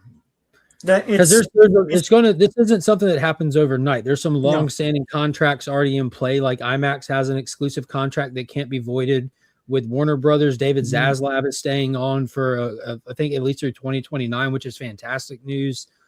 James Gunn and Peter Safran are contracted through 2027. So there's some things like that we know aren't changing. They already announced, and obviously they're keeping the streaming platform separated. They're did everyone get that? Yeah. Catching a paycheck right now, huh? Right. Did you guys get that Netflix email saying like, oh, we're gonna keep it all? I don't know, like the antitrust is gonna take till 27. Probably 28 is more likely. Because there's a lot to iron out. Did you see where the producers and the bigwigs in Hollywood wrote a letter to the White House asking for antitrust to step in and stop this? Well, they're going to do their due diligence, but they can't just stop it outright. They have to come up with a reason. Yeah, I mean, that's not necessarily hard to do if there's reason for it. Do y'all know how big Netflix is? I don't know how big they are, but I think my problem is they made a bunch of promises, and I don't know what the oversight is for them to keep it. Like they said they're going to keep Warner Brothers studios up and running after the sale. But you can just not do that, though, And I think the part of the problem a lot of people have is you bought Warner Brothers, you're not a studio, and you can potentially just take a buyer right out of the market. We've already seen this with Fox. And we've already seen it with MGM. All of a sudden, there's one less studio that hires all the people you see in the end credits, and the industry contracts. And it's been happening anyways. So that's the biggest problem with this. Yeah, for context, like you had Paramount, Universal, Netflix competing for Warner Brothers, and you had Disney on the outside acting like they don't want to play. Everyone knows Disney's like the big juggernaut out of everybody. They're a huge company. Their market cap sits at just under $200 million. It's massive. Universal is at like 8.9 million, and Paramount I think was around 20 to 40 million. It kind of went up when they bought Skydance.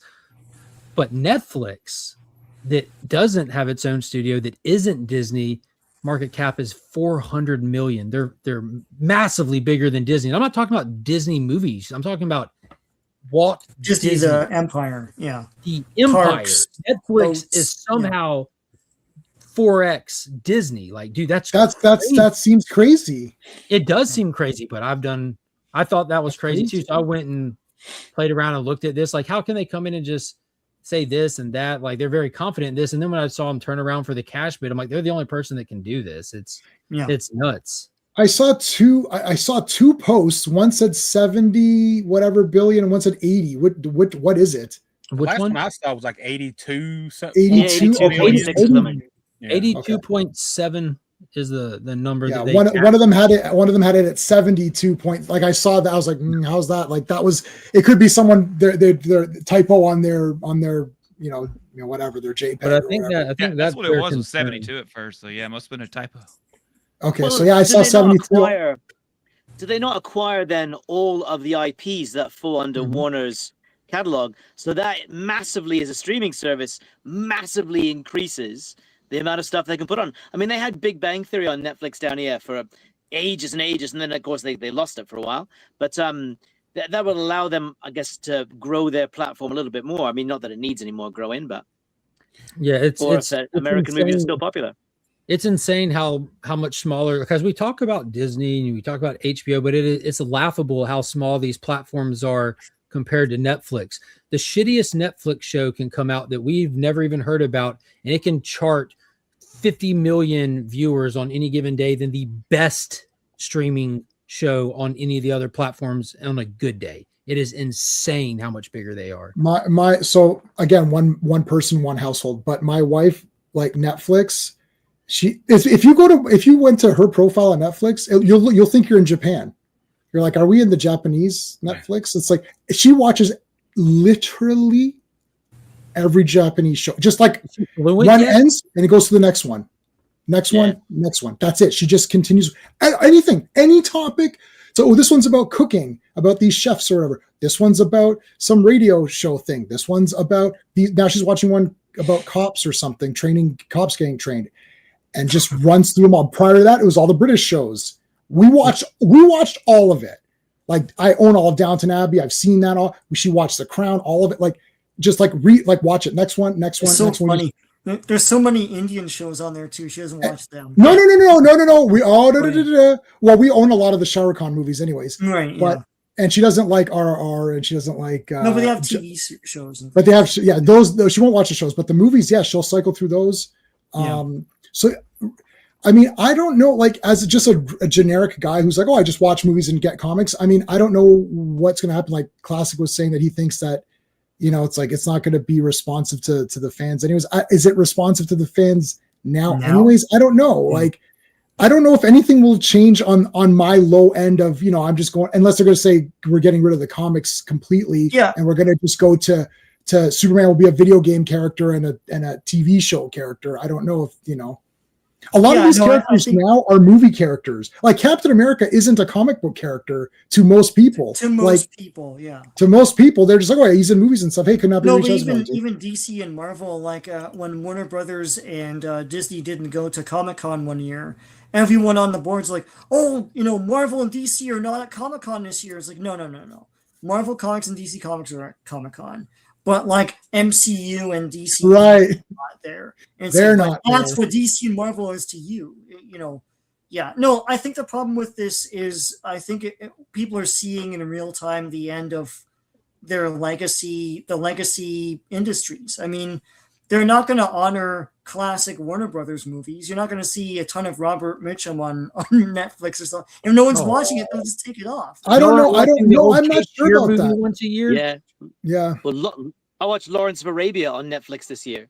I mean, I've got the super edition of that, which is like a huge thing, which has like his diary in it, and I also have it on the 4K tin. So, like any of these classic movies, I have Casablanca 4K, and this other, I have whatever movie you've heard of that's black and white. I own it in the whatever best edition there is, plus a lot of the other ones too. I probably have 300 black and white movies easy. So I own everything I want to own, or I can find it. So I don't really need it for that. But comics, what's going to happen to comics? Like, I'm surprised they're around now. I'm surprised DC Comics and Marvel Comics are around in these giant corporations now. If in your day job, you probably work in a corporation, and then you go into the comic store, and it's like, this doesn't jive with what I know they cut. So I don't think anything. I don't know, unless they literally say we don't want to make comics just because we don't feel like making them. License it out to Dynamite or something, right? They could do. Why not? They could do that. I'll take it. I'll take DC Comics. And then every comic will be awesome. None of those characters become public domain soon. Isn't it Superman becoming public domain? Just the 1938 version. Yeah. So you're not gonna. He can't fly. He can't have eye lasers. That's how public domain. It was Daily Star, I think. Daily it was. Star. But in our lifetime, the recognizable Superman will be public domain. So and same thing with Batman. Well, I plan on living forever, so I'll eventually do something. And it'll give them a pretty good back catalog of like different animated series too, like Thundercats and a lot of other ones that they have. Oh yeah, Warner Brothers has Silverhawks, and y'all watch Silverhawks. Yeah, I wonder if they'll put that all exclusively Netflix now, because I know like Thundercats, the original was like on Hulu at the moment. Is Thundercats Warner Brothers now, or is it Universal? I thought over, no? I'm not for sure about now. I know because the DVD set, the new one is Universal. The old one they crapped up. Yeah, mine's the Warner Brothers. I was just looking now. Yeah. Yeah, no, mine's Warner Any Brothers. reaction from Mark Millar?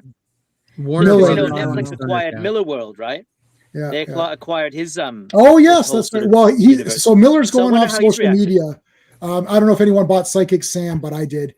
And I got his autograph with what's his face.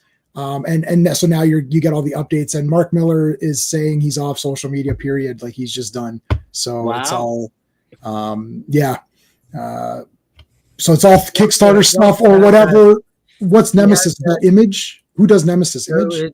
Mark Miller's Miller World stuff is at Dark Horse right now. All of his stuff is. It's Dark Horse. It's Dark Horse. Okay. Yeah, so he's got that. God, I'm forgetting the name of it. That like where all the fantasy characters like dragons and knights and stuff are coming into the real world. That's the next upcoming thing that he's like walking around on a movie set while holding a copy of it that he shared on social. I don't know.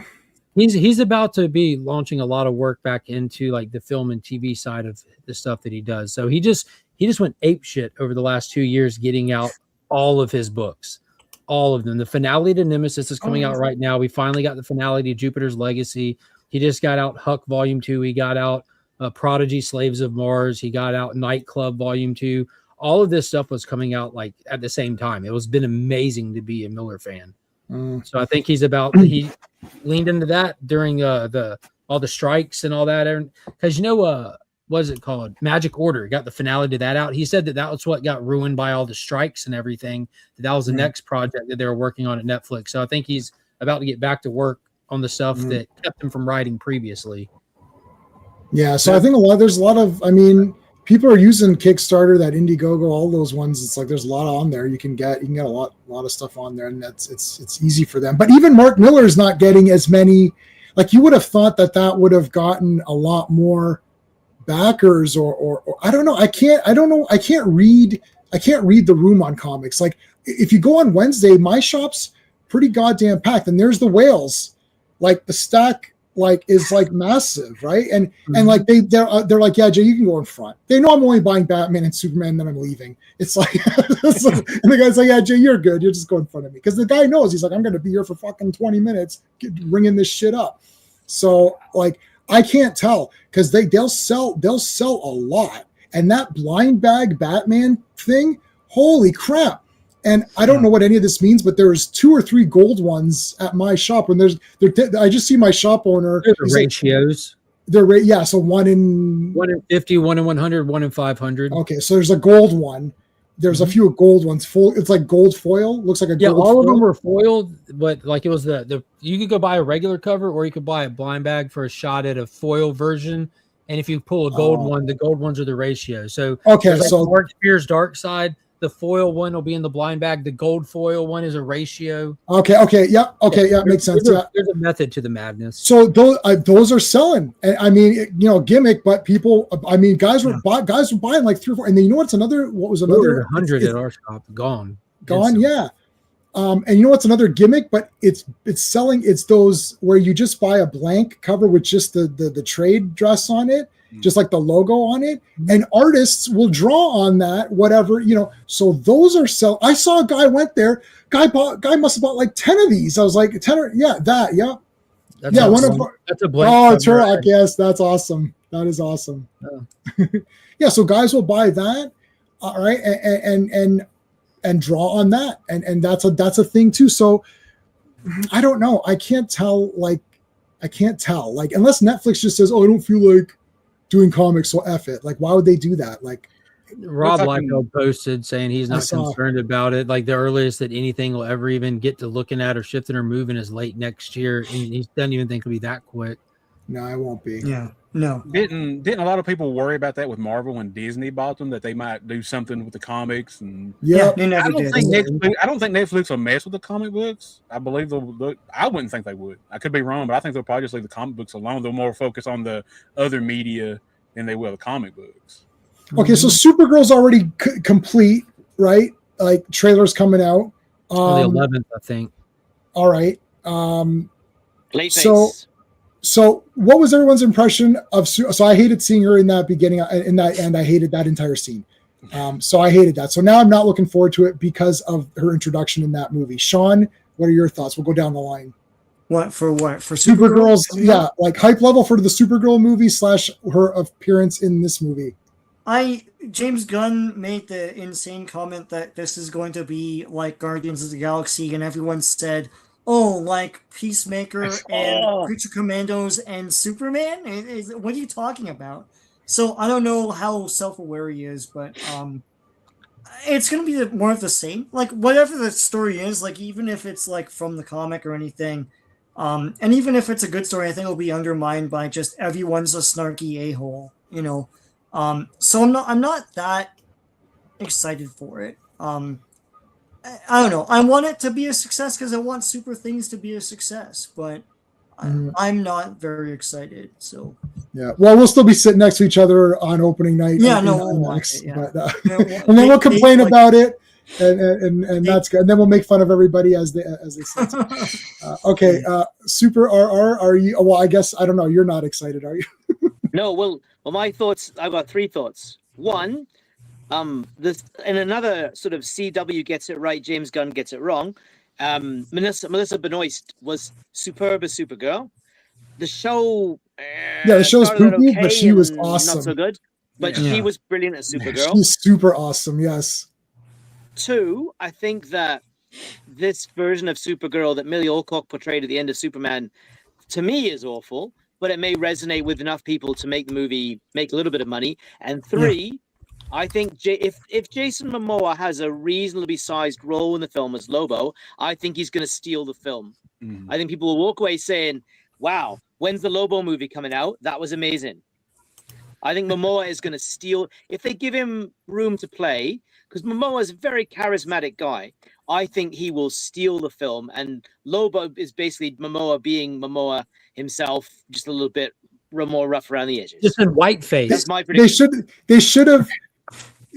I was watching so I was I've seen the Aquaman movies a few times, and then I saw someone post on a figure, hey, quick draw, how's it going? When I saw a picture of the action figures that had come out, and someone removed the head of Jason Momoa and removed what's the other guy's name? The Orm, like the brother. What's Orm, yeah, and they Patrick Wilson. Yeah, Orm, Patrick Wilson. And they swapped their heads. I was like, holy shit. I was like, that's way better. And I'm like, damn it, they should have swapped those actors. I was like, this guy's a better Aquaman. And then I rewatched part 2 after I saw that picture. I was like, oh my God, yeah, they should have swapped those actors. That's brilliant. Because it's like his head on that Aquaman body was brilliant. The guy's like, there's your perfect Aquaman. I just moved the heads. Mark, what are your thoughts for Supergirl? Oh, I'm excited for it. I don't like the way that she was portrayed drunk and sloppy because that's inaccurate to the book that I love so dearly. Yes. Again, I love saying it, especially in a panel of people. I'm a Tom King fan because I am a connoisseur of quality. As we just proved tonight, these gentlemen didn't even read the book. But I read the first 3 issues and thought it was boring. That cannot be disputed.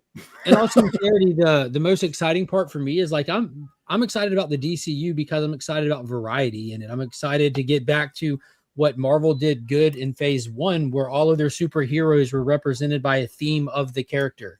You know, Iron Man felt techie, Captain America felt warrior, spy thriller-ish, and Thor felt sword and sorcery-ish in the first 2 of them. That's what works for comic books. If I want to read a dark brooding vigilante, I'm going to get Batman. If I want something cosmic, I'll go get Green Lantern. And that's how these movies need to feel.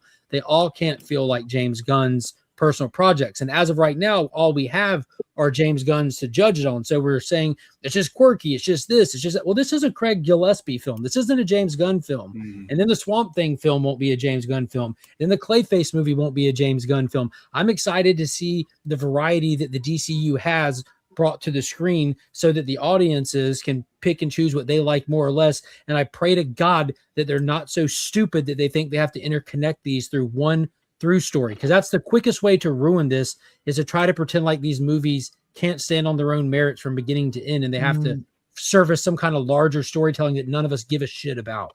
Right. Right. Corner, what are your thoughts? I am hyped for one very specific reason, and this is it right here. I say this in an upcoming video. If they do it to a T like this, we'll have a very good movie on our hands. Now, the cameo, I kind of feel like that's probably not representative. Number one, James Gunn did it. Okay, yeah, he's not doing this movie.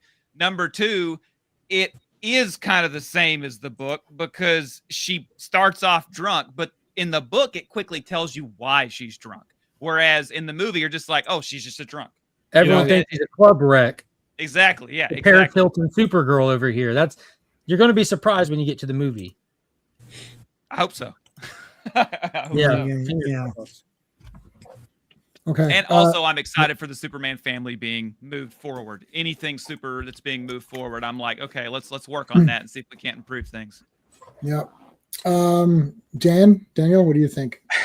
Being somebody who's not read Supergirl in the comic books, and the only exposure I've had to the character is the 80s movie and the CW show, I'm excited and I'm curious to see the character Supergirl on the big screen again. I know nothing about this comic, but from what Legion and Corner said, it's amazing. So I hope you don't believe Sean. You don't believe the guy who didn't finish it and Sean who lied. So I don't know what to expect because I've not, like I said, I've never read any comic books for her, so I don't know what to expect. Read that Legion held up a thing to DC's finest. Read that. Yeah. That it's all it's her trying to get boyfriends and it's all. Well, if you want Silver Age campy, kind of quirky, you know what you get with Silver Age stuff. But like Woman of Tomorrow is like if you like True Grit, the John Wayne version or the Jeff Bridges version, it's literally he says it in the Ford. He's like trying to be straightforward with audience. I like True Grit. I wanted to make True Grit. I made True Grit. It's painted with DC characters. Let's go. And like Legion said, I want variety as well. I don't want everything to feel like it has to be James. Like I said, I do enjoy the movie, but yeah, it definitely feels Guardians of the Galaxy. I don't know if he just can't get out of that groove, or if he thinks that's the only groove. Yeah, like Guy Gardner's just Star-Lord or whatever, and Hawkgirl is Gamora. Like it's like, what's the difference between those? It's just take out Terrific and Hawkgirl and just give me Superman and Guy Gardner. It probably would have been a better movie. I don't know, Mm-hmm.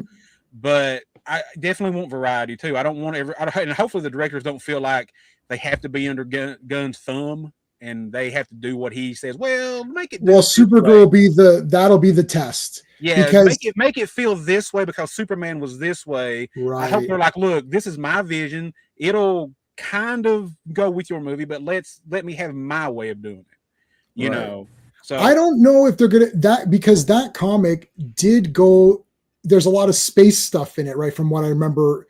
So like there might be some cool adventuring, right? Like just going on adventures with stuff. So if Comet's not going to be in it, that's fine. They'll put Lobo in place of Comet or whatever. Yeah, that's just a theory. Like that is what's going to happen because they're not going to have Comet.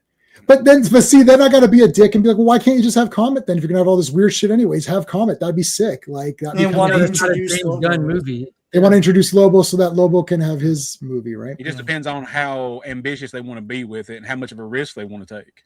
You know, here's a better question. Why wasn't TK allowed to use, why didn't TK use Lobo? It was the original plan. So they're going back to his original plan. So we can't be too critical of that because that could have been an editorial thing. Well, Lobo's over here. We don't want to do maybe they do, right. I don't know. But wait a minute. Woman is Woman of Tomorrow Elseworlds or no? I don't remember. It's just a standard old mini series. Just a mini series. Okay, that's fine. Standard old mini series. So it doesn't hinder or really touch on anything going on in main continuity because again, she's by herself with other characters off planet doing something, and all you do from the start to end of this is understand this character to a personal level like never before and respect. I don't think they're going to do it because they've never adapted anything. Maybe Watchmen, or 300. Like who did that? Zack Snyder. I'm not against Zack Snyder. First of all, I own every Zack Snyder movie, including that owl one. Everyone does. Yeah. So Legends of the Guardian, the Owls of Ga'Hoole. That was J-Man cool. loves that what was it called? The one where they're all in all the girls are in I like Sucker Punch. Sucker Punch. The extended cut is phenomenal with the high rollers. It's like a 15-minute segment that was completely removed from the theatrical cut. Well, and the ending, which without that ending makes the movie kind of like that extra ending makes it make sense actually. Sticks the landing a lot better, don't it? Yeah, but I've got actually, you know what? The making of that movie, I got the hardcover book, like the book, the making of the art of the movie and the making of her sword, Baby Doll's sword. The entire movie is etched out in her sword. And you know that was Emily Browning singing "Sweet Dreams" in the beginning of it too. Oh yeah, okay, yeah. I didn't know, but yeah. So there you go. No, I like that movie. I know. We walked out of that, and I got a lot of pushback from some people. One person on this panel and a few other people. and we walked out. I was like, "Well, that was pretty goddamn awesome." Oh no, what are you talking about? What did you watch just now? It's a cool demo reel, like all the fantasy stuff. Yeah, we're not going to rehash this. You're not going to win on this one because that's a kick-ass movie. There's zombies. I'm watching a long time. So. You got to rewatch that, anyways. So okay, so that's okay. So Supergirl, let's see what happens. So if they adapt it, might be interesting. I was gonna say, like, how does everyone? I think this is pretty cool myself, but how does everyone feel about the year by year pace of this? It's like Superman's this year, Supergirl's next year. And July 27 is Superman Man of Tomorrow or whatever it's called. That's perfect. Yeah, as long as it doesn't hurt the quality of the movie or the storytelling, as long as they don't have to feel like they're rushing it. Just rush them. Try to do it yearly. I think it'll be okay. And what I'm curious is, will we see any more Peacemaker in these movies? Will we get a cameo of Peacemaker and Supergirl? John Cena's last thing Friday night, next Saturday. Oh my god. I still have to finish season 2. I haven't finished season 2. I haven't finished it either, but because I actually said, "Oh my god," I'm going to actually play that. Oh my god! Corner. What do you like the year by year? Or do you think it's too fast? I mean, I would like more. To be honest, I would like more. If we're going by whether or not it'll actually work due to the speed, I mean, it seems like it's a very good timeline, a good way to do it. I don't know much about directors. I don't really care about directors, but James Gunn seems to give the proper amount of time for like his CGI people and all that. I assume he does the same thing for writing and storyboarding and all that. So, yeah, it seems like a very handleable. He wrote a whole Superman script during a lockdown. They're in a what do they call it? A strike. Y'all notice that? The day that the strike was about to start, like an hour before it kicks off, he posts a picture of just a stack of pages. Hey, I finished Superman today. Oh, nice. Sure you did. Sure you did. We plan on working this whole time. See, that's like the people who, when Winnie the Pooh, Popeye, or what, all of a sudden there's 400 slasher movies that all came out instantaneously. The millisecond, Winnie the Pooh Pooh the Slayer, or you're like, what the heck? It's like, Blood and Honey. Did you guys film that? Did you make this after it became the RR? I was like, no way. Horror movie. That's why horror movies are never going away, and they're the best. They'll turn anything. About the public domain with Superman. I'm a big Mark Miller fan, Mark Miller fan, and he's already stated he was talking about it like a year and a half ago, maybe. He was talking about the public domain of Superman coming, and he goes, "Keep in mind, guys, like." I like Superman. He wrote Red Sun. He's like, can you imagine if I started working on a Superman story right now? That would give me all the time in the world to get the very best artist. That way, the day it hits public domain, it can go on FOC. I'm like, wait a minute. Let's go, dude. Wait a minute. I think I know what's going on. Yeah. So he says you can work on the stuff ahead. You want to be the first to market, How cool would that be to get a golden age Superman story from Mark Miller? He really likes Superman. For sure, yeah. And I liked Red Sun. Mark Miller. I'm like a half and half. Like sometimes, like I hated Wanted. And what a total Martha moment at the end. Am I right? When they do the Lex Luthor lineage all the way down, and you find out that it wasn't just a distance travel. It was a time loop. And Kal-El is short for Luthor, and he's a great descendant. Total Martha moment. It was there the whole time, but no one said it sooner. Great movie, but great comic. But the animated film adaptation gets a lot of stuff wrong. I actually haven't watched it yet. I own it though. It's good. It's just too short. They have to omit so much stuff. Like you'll be in tears with the Bizarro stuff in the book, but not in the movie. Well, what they get wrong though with the they changed that. That was my problem. The problem with the animated Red Sun is that Wonder Woman could have stopped him, whereas in the comic, she didn't have it. No one can stop Superman, and that was the whole point of the ending. Is that only Superman could stop himself, and that's where Luthor's genius ends the story. Now, Red Sun as a comic is incredible. Cool. I think it's the best thing Mark Miller's ever done. It's brilliant. Yeah, there's that crummy Batman. I have the small metal version of that too, and it's crummy too. But I bought it because I'm an idiot. Yeah, I love that Batman. And I actually got an artist to draw me that Batman just because I thought it looked kind of neat. I know Mordecai. This is Mordecai, right? I haven't seen him in a while, buddy. I haven't. I feel like Carrot Top with all these props around me. Yeah, I can't reach any of mine. It's mostly Transformers around here now. I've been trying to collect some of those. But yeah, I haven't. I don't like the Nightmare stuff. Yeah, Transformers #1. Yeah, nice. Yeah, that's random. Well, I don't have anything close. I have. I've got my blaxploitation book that I've been using from 20 years ago, but I've been posting a lot of blaxploitation movie reviews. So, actually, hey, what's it going, John? Let's see what John says here. In terms of John's our guy on the Action Elite. In terms of DC news next year, also getting Lanterns. Yep. So Supergirl, I'm excited for that one. So Lanterns, I don't know anything about Lanterns. I don't know anything about Clayface. What else is coming out? So Lanterns is coming out in fall. They finally made an announcement for a season that it'll be releasing in. It's starring Kyle Chandler as an older Hal Jordan who's going to be in the era where he's training John Stewart. That's kind of the theme of this DCU, which they said at the beginning, this is going to be an existing DCU we're going to be stepping into. Because like someone's comment earlier, how are we getting a Clayface before Batman? I respond to that. There is no before Batman. This isn't Marvel we're dealing with. These are iconic like heroes that everyone over the entire world knows their origins. And there's countless times that they've been retold. So it's kind of a waste and a burn and kind of assuming your audience is too stupid to be able just to go step into one of their stories. So they're kind of doing that with Green Lantern to a degree. They're just introducing us into this world and having John Stewart be the recruit. The premise of it is they're going to be investigating a high profile murder, and that's supposed to be unlocking this cosmic story that'll be carried on into further movies. So if that's still going to be the thing or not, I'm not sure. I was crossing my fingers hoping that the death would be Guy Gardner. I've been saying that from the beginning because I don't see Nathan Fillion staying Guy Gardner forever, and he's now confirmed to be in it, and he was bragging that I get to say more F words in this TV show than anything else. And that's really a huge turnoff because this has been like slated as like True Detective, but with Green Lantern detectives, which I think that's a good tone. But Guy Gardner bragging about saying F words is goofy. Really? I don't know. I just want Green Lantern. I haven't read very much Green Lantern, so I can't really speak on Green Lantern. The Green Lantern is a character with almost limitless story potential because the universe is his, well, our solar system, was Section 2814, is his beat, right?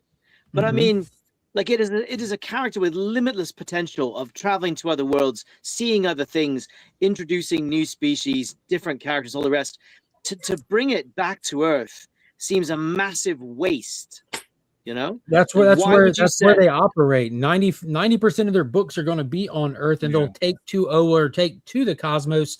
But that's like to compare it perfectly is you have police that work beats, but if some shit hits the fan, they're going to go back up their partners. So you have to wait on the events, the season finales because it's a TV show, not a movie. So you kind of got to introduce your audience to them. Even though we're not doing a hardcore origin, this still isn't Superman or Batman. And it's still, this is their territory. Mark, Mark became Max Headroom for a minute. But you look at great Green Lantern stories, right? And most of them, I mean, not all of them, but most of the best Green Lantern stories take place off Earth, right? So to base a Green Lantern series on Earth, just to me, My biggest fear is that it's going to be because the death that occurs is going to be Earth-based, and it's my biggest fear because it's my favorite Green Lantern. I think they're going to kill Alan Scott. I want it to be Guy Gardner. I think it's going to be Alan Scott.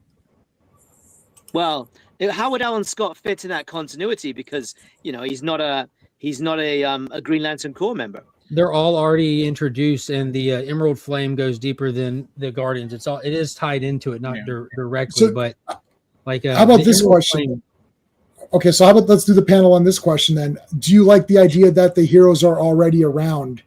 Like to say, well, everyone already knows about these guys. We don't need to re-origin up everybody from scratch. We'll go backwards. Daniel, what do you think? Yeah, I mean, I don't mind an origin story, but I think don't have to do it every time. I think it bogs it down when you have to do an origin story every time, especially if it's a TV show. You might have to do 3 or 4 episodes with kind of the origin thing and then get into the story. This way, if the Lanterns are already known by everybody, then it's good. Just boom, you just jump right into it.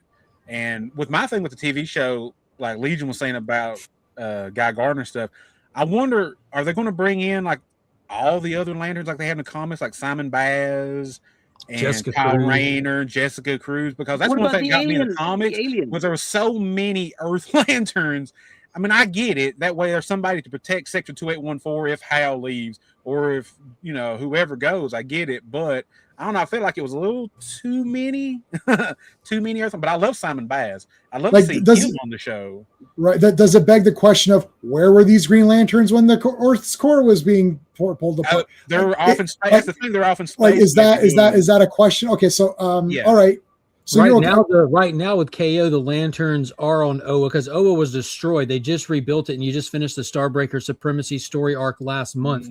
So all like John Stewart is presumed dead until last week, and so the whole Green Lantern Corps is literally dealing with saving the universe unbeknownst to the people. Jeremy Adams single-handedly has rebuilt the Green Lantern mythos, getting it back to Jeff Johns' era structure. It's phenomenal what he's doing. I haven't read any of I'd those. love to see Kilowog or Tomora 2 or right, all these other guys on there. Yeah. Okay. Chip, all the rest. So, Corner, what do you think? Do you like the idea that they already exist, or do you want like origin stories? So are we talking about the DCU in general, or just the movies? Let's say like DCU, just the DCU movie. Yeah. So, I thought the whole point in the beginning, that is, I thought the whole point of Superman being attached to all the other characters in his movie was going to be that they were going to use him to have all them in there so they could start doing movies on them. That's not what's happening. So I really don't know why they put all those characters in there with no origins and everything else in his movie. Because personally, I feel like, Superman, Batman, we don't really need origins. We can just get into the story on those things. But characters like Guy Gardner, nobody, I mean, I knew who that was, but nobody knows who that is. Hot Girl, everybody kind of thinks who they know that is. Then they realize, oh, that's not the hot girl I know. You know what I mean? Yeah, like, no one knows. Even the people that know don't know who Hot Girl is. Exactly. So it's like, it kind of would make sense to have some origins.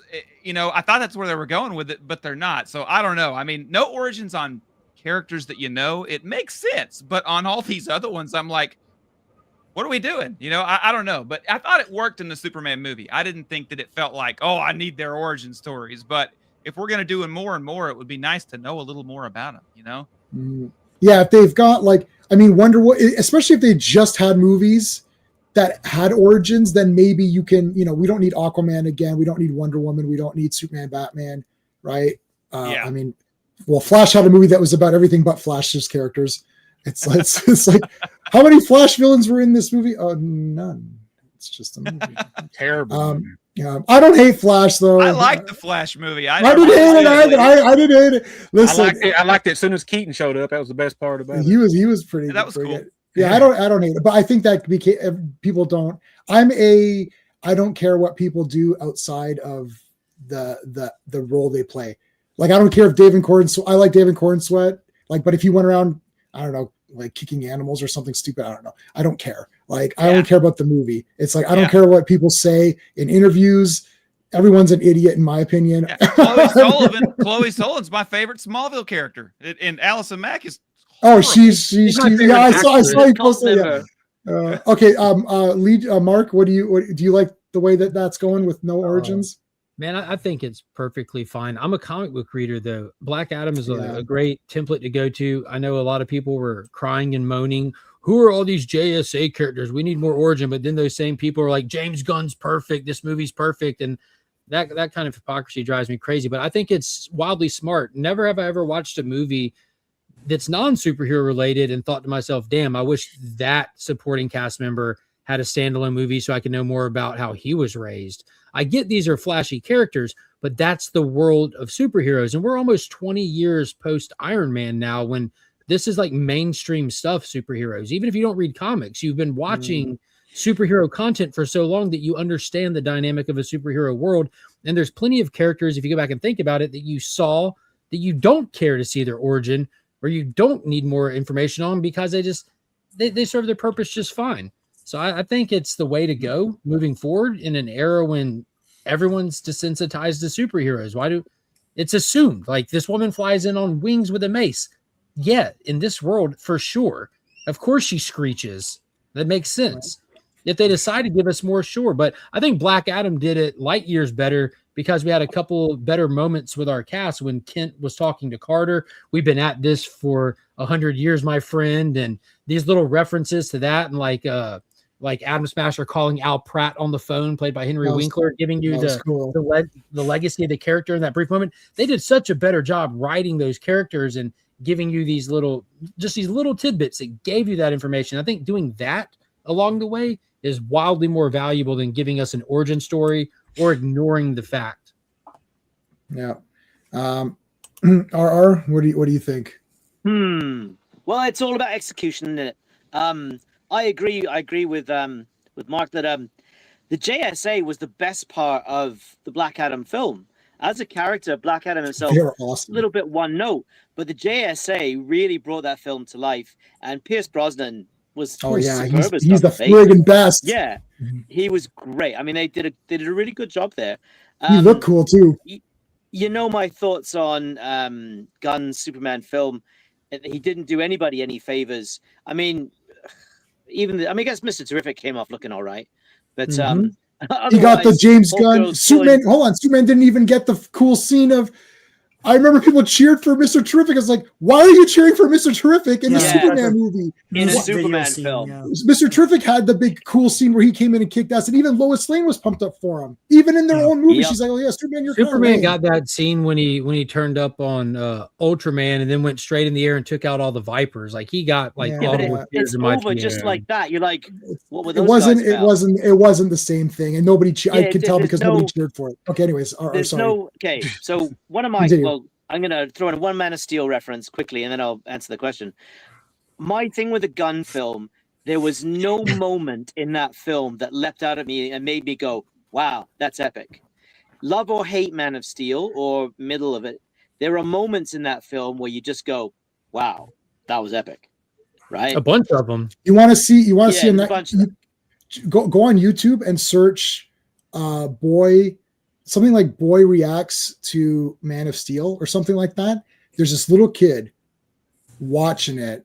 I'm not searching that. And it's I'll find it.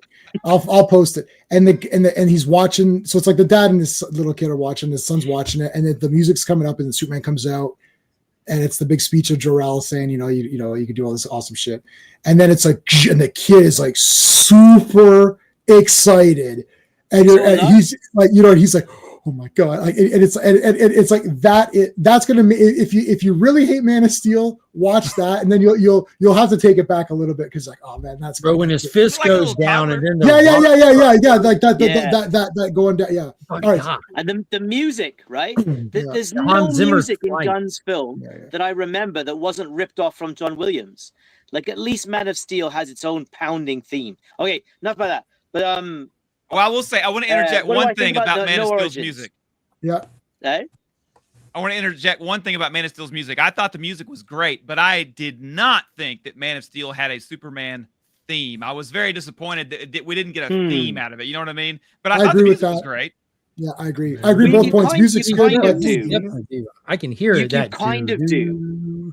Yeah, but it's not as recognizable as it's John Williams. That Superman, that's true. All right. Superman the animated series guys said that one of the rules for a Superman song should be that you should be able to say Superman while you're singing the song.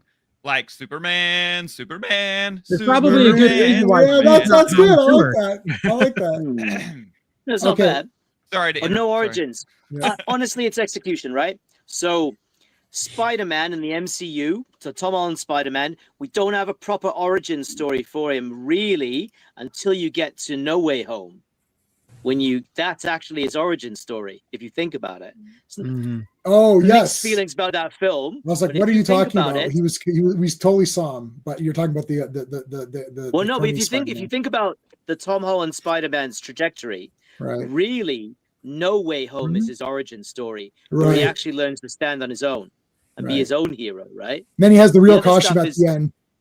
They kill Aunt May and Yeah, but erase there's no everything Uncle from the Ben. other movies. Yeah. There's no Uncle Ben. But that movie is a can of worms so big. I hesitate to mention it, but introducing him in Captain America: Civil War and Black Panther in Captain America: Civil War, because it was done very organically and very effectively, it worked, and people are like, "Ooh, see, Spider-Man, everyone knows his origin too. So again, that's like another one of these. We kind of know it. Okay. Yeah. It's not necessary. So you don't necessarily need origin films for these really well-known characters, right? But I mean, then at the same time, DC put out Blue Beetle, which was not particularly successful at all. Oh, that's a terrible movie, Mark. Put the right? thumbs down. Tried an origin movie. No, I can accept many things. Not Never that. saw it. That Never saw Blue it. Beetle was Dude, that was so brutal. fun. That was brutal. Oh my dear. Anyway, so Wow. like in short, my answer is nah. You can get by without origin films, provided you do it well, right? It's and all you about can get by without Blue Beetle. Okay, I agree with that point also. Over to you, Sean. Over to Sean. you, buddy.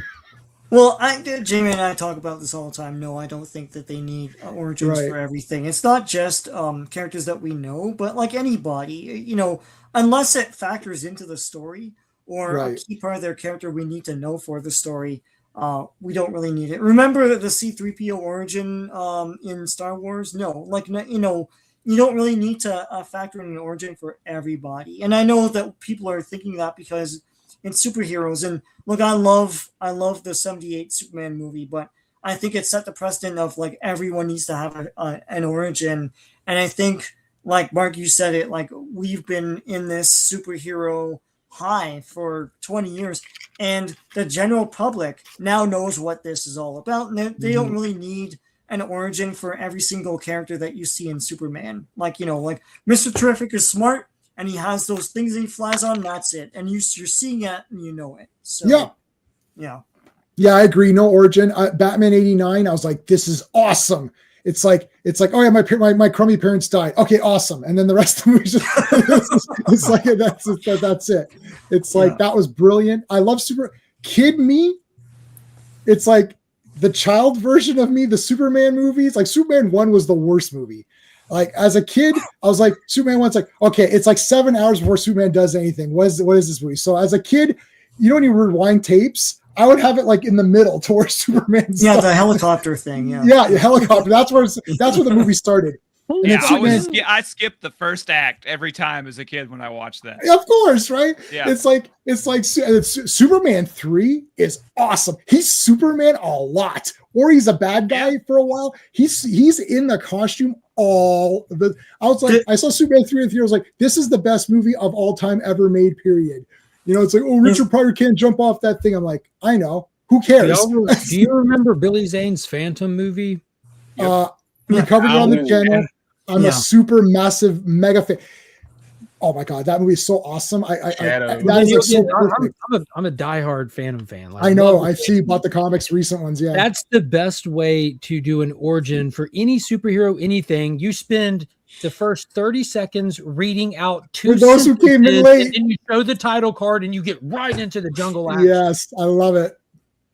I didn't even know that existed. I'm shocked.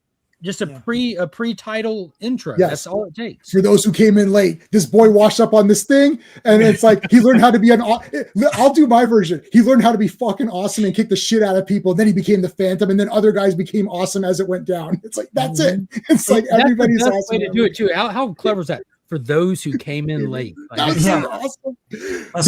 There was a guy that did come late to the movie. I promise you, I'm not making that up. I was like, oh my god, there's a guy who's going, because I was always there for the trailer. There's the guy. That's the guy right there. And there was a guy. Kerry Tagawa passed away this week. I know. Rest in peace. Yeah. Oh man, Shang Tsung and Rising Sun, which is the second movie that came to my mind when I heard that. But yeah, no, he's also but no, Phantom. I have the hardcover strips. Mm-hmm. That strip never ended. It's still going every day. The comic strip never ended from 100 million years ago. And it's like, yep. It must be 2 or 3 years of that strip before they even said who the Phantom was. remember in the Billy Zane movie? Remember in the Billy Zane movie, there was the guy that also liked Dana Palmer. He was the guy who's kind of like a snarky guy. He's like, oh hey Dana, like he's trying to get on with her.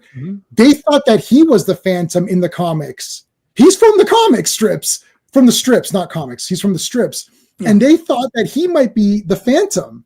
And it's like, oh, it's awesome to go back and read those from the beginning. But yeah, so Corner, if you haven't seen the Phantom, like 1000%, like it's the friggin' best. I've never heard of it. As far as I remember, I've never heard of it. I was looking it up while they were talking, and I saw Billy's. I was like, "What?" Yeah, there he is. It's a great movie. Great. You're not gonna be able to see it, but that entire thing is Defenders of the Earth. Original figures all in the packaging. Those are those new ones that came out, and then behind Poison Ivy, I've got other ones, but like. Yeah. Defenders of the Earth is badass, man. Yeah, that just came out this week. Phantom Comics, I'm getting that new Phantom comic. It's great. It's so good, dude.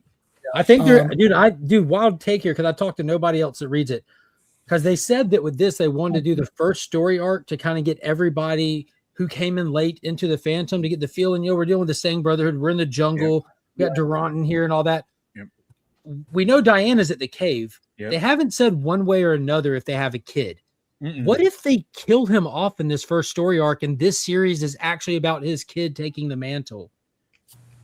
I mean, are they going to use the girl from? Are they going to use the girl from Defenders of the Earth, or are they going to have a new? I don't know. That's what there's no hints that could happen. I'm just reading this at these impossible odds. I'm like, yo, what if they kill him? I don't know. What if that's the catch to this issue? Like that we're going to be riding shotgun with a brand new Phantom, a brand new Kit Walker, because that's part of the whole gimmick. I would be because they've already established that character as a legacy. Like that is what the character is. Yeah. So you can do that, and I mean, Kit. Now, I mean, he's a 22nd Phantom, right? I think is the one from the 40s.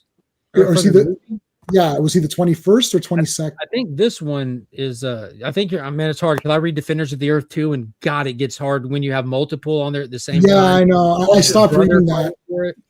I did stop reading that just because it's not because I don't like it. It's just too many. I can't. It's just too many things. Oh, it played out good, man. The big finale went on for like 3 issues straight finale. Like it was really, really cool. Did you finish that, Sean? I can't remember. I didn't finish the comic, no. But like I Dan DiDio wrote it too. Yeah, I stopped around the time when Phantom is dead and he can't leave that one house, and then there's two other Phantoms, his daughter and his brother. Yeah, yeah. But I'll tell you now, like I'm like, no, he's dead. They fix it. They fix it. Okay. Mandrake gimmicks him where he can get out of the house, and he does it in a very, very Mandrake way that's really kind of cool. So we do have our proper Kit Walker because the next series, I think Volume 2 starts next week. So that mini series wrapped up, and there's a new one starting next week. So I've got the old comics and of course the DVDs of that. Okay, so what? Anything else to kind of start wrapping up? Are you excited about? Like, I mean, I'm excited. I'm always excited for superhero stuff. The superhero fatigue, what they keep saying, I've never had that. And I watched Eternals, and that's the worst movie ever made. And after that movie ended, and I thought, I'm still good for another. I'll go to the next one. You cannot get any lower than Eternals. Did you go watch Madam Web in theaters? Yes, I did. I saw Madam Web in theaters by myself because everyone was smart enough to not go. You know what? That movie was totally ass. And it was an FU to because I sat there, saw the trailer, I was like, okay, look, worst case, those 3 chicks are going to be in the Spider-Girl costumes and they're going to kick the shit out of people. That'll be cool. Accumulated. Didn't happen. Yeah, 10 seconds accumulated. I came out of that, and then there's a rumor going on that I exaggerate stuff and I make things sound better or worse depending on how I want people to accept it, which I don't know where that came from. But no one believed me. I said they're not in it. They're like, oh sure, Jay. I was like, no. I said, okay, how am I gonna? And I can't be serious anymore. I was like, how can I really say this? Like, I promise you, like, I'll give you my 4K collection. Like, I don't know what I can say. They're not in the movie. It's all a lie. They're in a flash forward sequence where it's like you might become these heroes or whatever, and they show them, and I'm like, that's it. Interesting. The best part of Madam Web is the fact that I watched it, and I can tell all the people that call me like a Disney hater or Marvel hater that I'm the last real Spider-Man fan because none of you Spider-Man MCU fans would watch it or went to see it. But I watched it. I went and saw Raven. I saw the first hour of Craven, and then Craven was wildly enjoyable. It felt like an early 2000s action movie. Like, I'm not calling it good, I'm calling it fun. There's a difference. I bought it. I still bought it. I didn't hate it. I didn't see I didn't see Venom Part 3 or whatever. By that time, I was desensitized. I like that one. Like, it wasn't good, was definitely fun. I own it, but I haven't watched it yet. I'll generally go. I did miss out on Tron, which I pre-ordered on 4K anyway, so it doesn't matter. I wanted to go see that. I got the Steelbook. I don't remember what I got. I'd have to look. I'll usually go for Steelbook if it's available, but a lot of these things sell out quickly. Yeah. Ooh, that's cool. Yeah. Yeah, I mean, it's got to light up. I've got all the old Tron toys. Nice. I got the vintage Tron toys are behind me over there. But yeah, so I try to go to these things, and I will go. I saw FF in the theater opening night, IMAX. I saw Superman, of course. I saw any of these ones that I think I actually had COVID, so I couldn't see Black Panther 2 in the theater. That's the only one I missed, and I hate that movie. I would have taken COVID over Black Panther 2. Yeah, Sean saw it. Oh man, I watched it alone, and then you watched it alone. Yeah, sorry about that, man. At least we could have suffered together, but unfortunately, you're a big Namor fan. You'd have hated it. No, I watched it. It's terrible. I'm a big Namor fan, and they ruined that character. And he wouldn't murder a girl. They're like, he might murder that loser girl. I'm like, Namor wouldn't do that. Like, what are you talking about? This movie's weird. Didn't you believe everyone who told you it was terrible? Did you not believe them? I still bought it because I even bought Eternals. I have to. I can't. I have to have it because it's weird. I got a question for you, J-Man. What's your favorite film from the year so far? The year's not over, but just looking back on it, there's been a lot of stuff. You had Fantastic Four, you had Superman, Tron, there's just been a lot of stuff. What's your favorite? If I say Megan 2, is that going to be weird? Because I think that one. No, she was basically a superhero in that. I like Megan 2. What else came out this year that was fun? What was your favorite movie so far this year that you went out to the theater to see? Oh wow, I don't think I went out to the theater a lot. All right, that you pirated at home to watch. You mean that I did and then gave it to him? I can't think of anything right now, honestly. Did you watch Megan 2 yet? That was awesome. I didn't see Megan 2 yet. So. Well, you know what? Deathstalker was awesome. Oh, Deathstalker for sure. That was really cool. Yeah. Was Terrifier 3 this year? No, it was last year. No, it was last year. What about y'all? What's y'all's favorite movie from the year?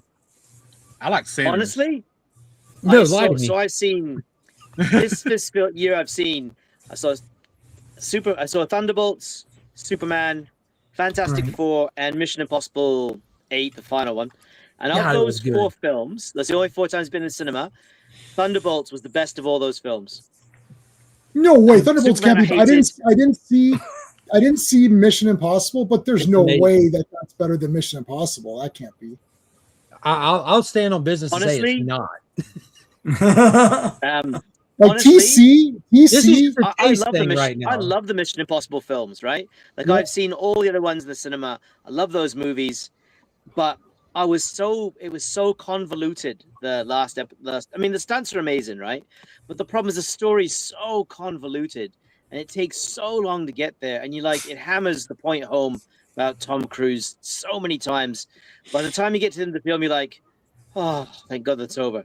It was all right as a film, but I actually enjoyed Thunderbolts more than any of the other films. Wow. And I'll answer this. A great movie either.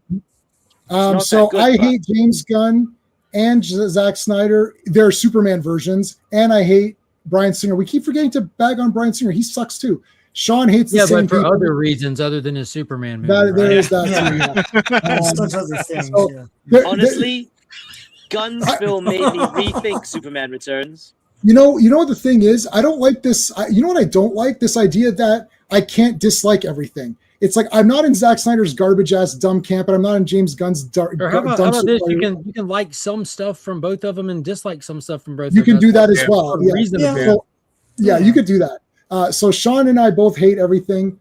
RR likes Man of Steel, but doesn't like James Gunn. Daniel likes both. Kryptonite Corner likes both, and Legion likes both. But they have they don't love either there's problems with things here and there. No, I love Man of Steel. I love. Oh, you do love Man of Steel. Okay, sorry, I love Man of Steel. Okay, Yeah, and I really enjoyed Superman a lot. But I'm a little comic book kid that I grew up around these things. So when I watch James Gunn Superman, I see all these things that I've already experienced in comics, and watching it through my unique lens, I'm like, oh, that's from that. Oh, the little Justice Gang, which is a dumb name. They look down on him because he's pulling this concept from Kingdom Come. I see all these things, and it doesn't bother me. It just, as a movie I'd rewatch more, I'm rewatching Man of Steel more. I like the tone more. I like the serious more. I like the realism more. That's the point of the movie. This one's more comic booky. Yeah, but it's not a fucking comic. I can read the comic for that.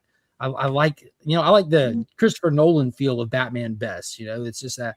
That's I like just Batman Begins a lot. And then the other ones, like, they're okay. Dude, quit playing. Quit playing.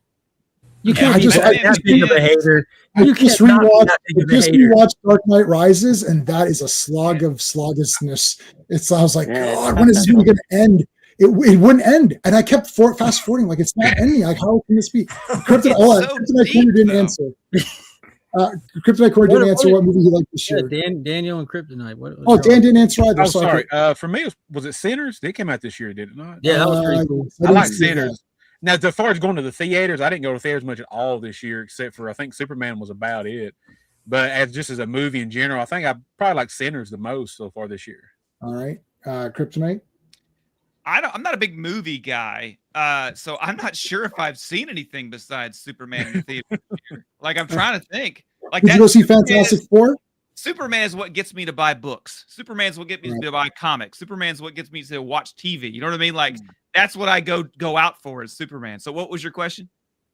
So Superman's your favorite that you saw this year? Superman's your favorite. Yeah, he's my favorite, because I can't think of another movie I even saw in the theaters. I really can't. Well, that's fair. Yeah, I'm kind of the opposite. I think I go to the theater as much as I possibly can. I love the experience. But for me, my favorite was most definitely Tron Ares. I'm a little biased to Tron. Like, I think Legacy is like one of my personal short list movies, and finally getting Ares, it was just such a treat. I had such a blast with it.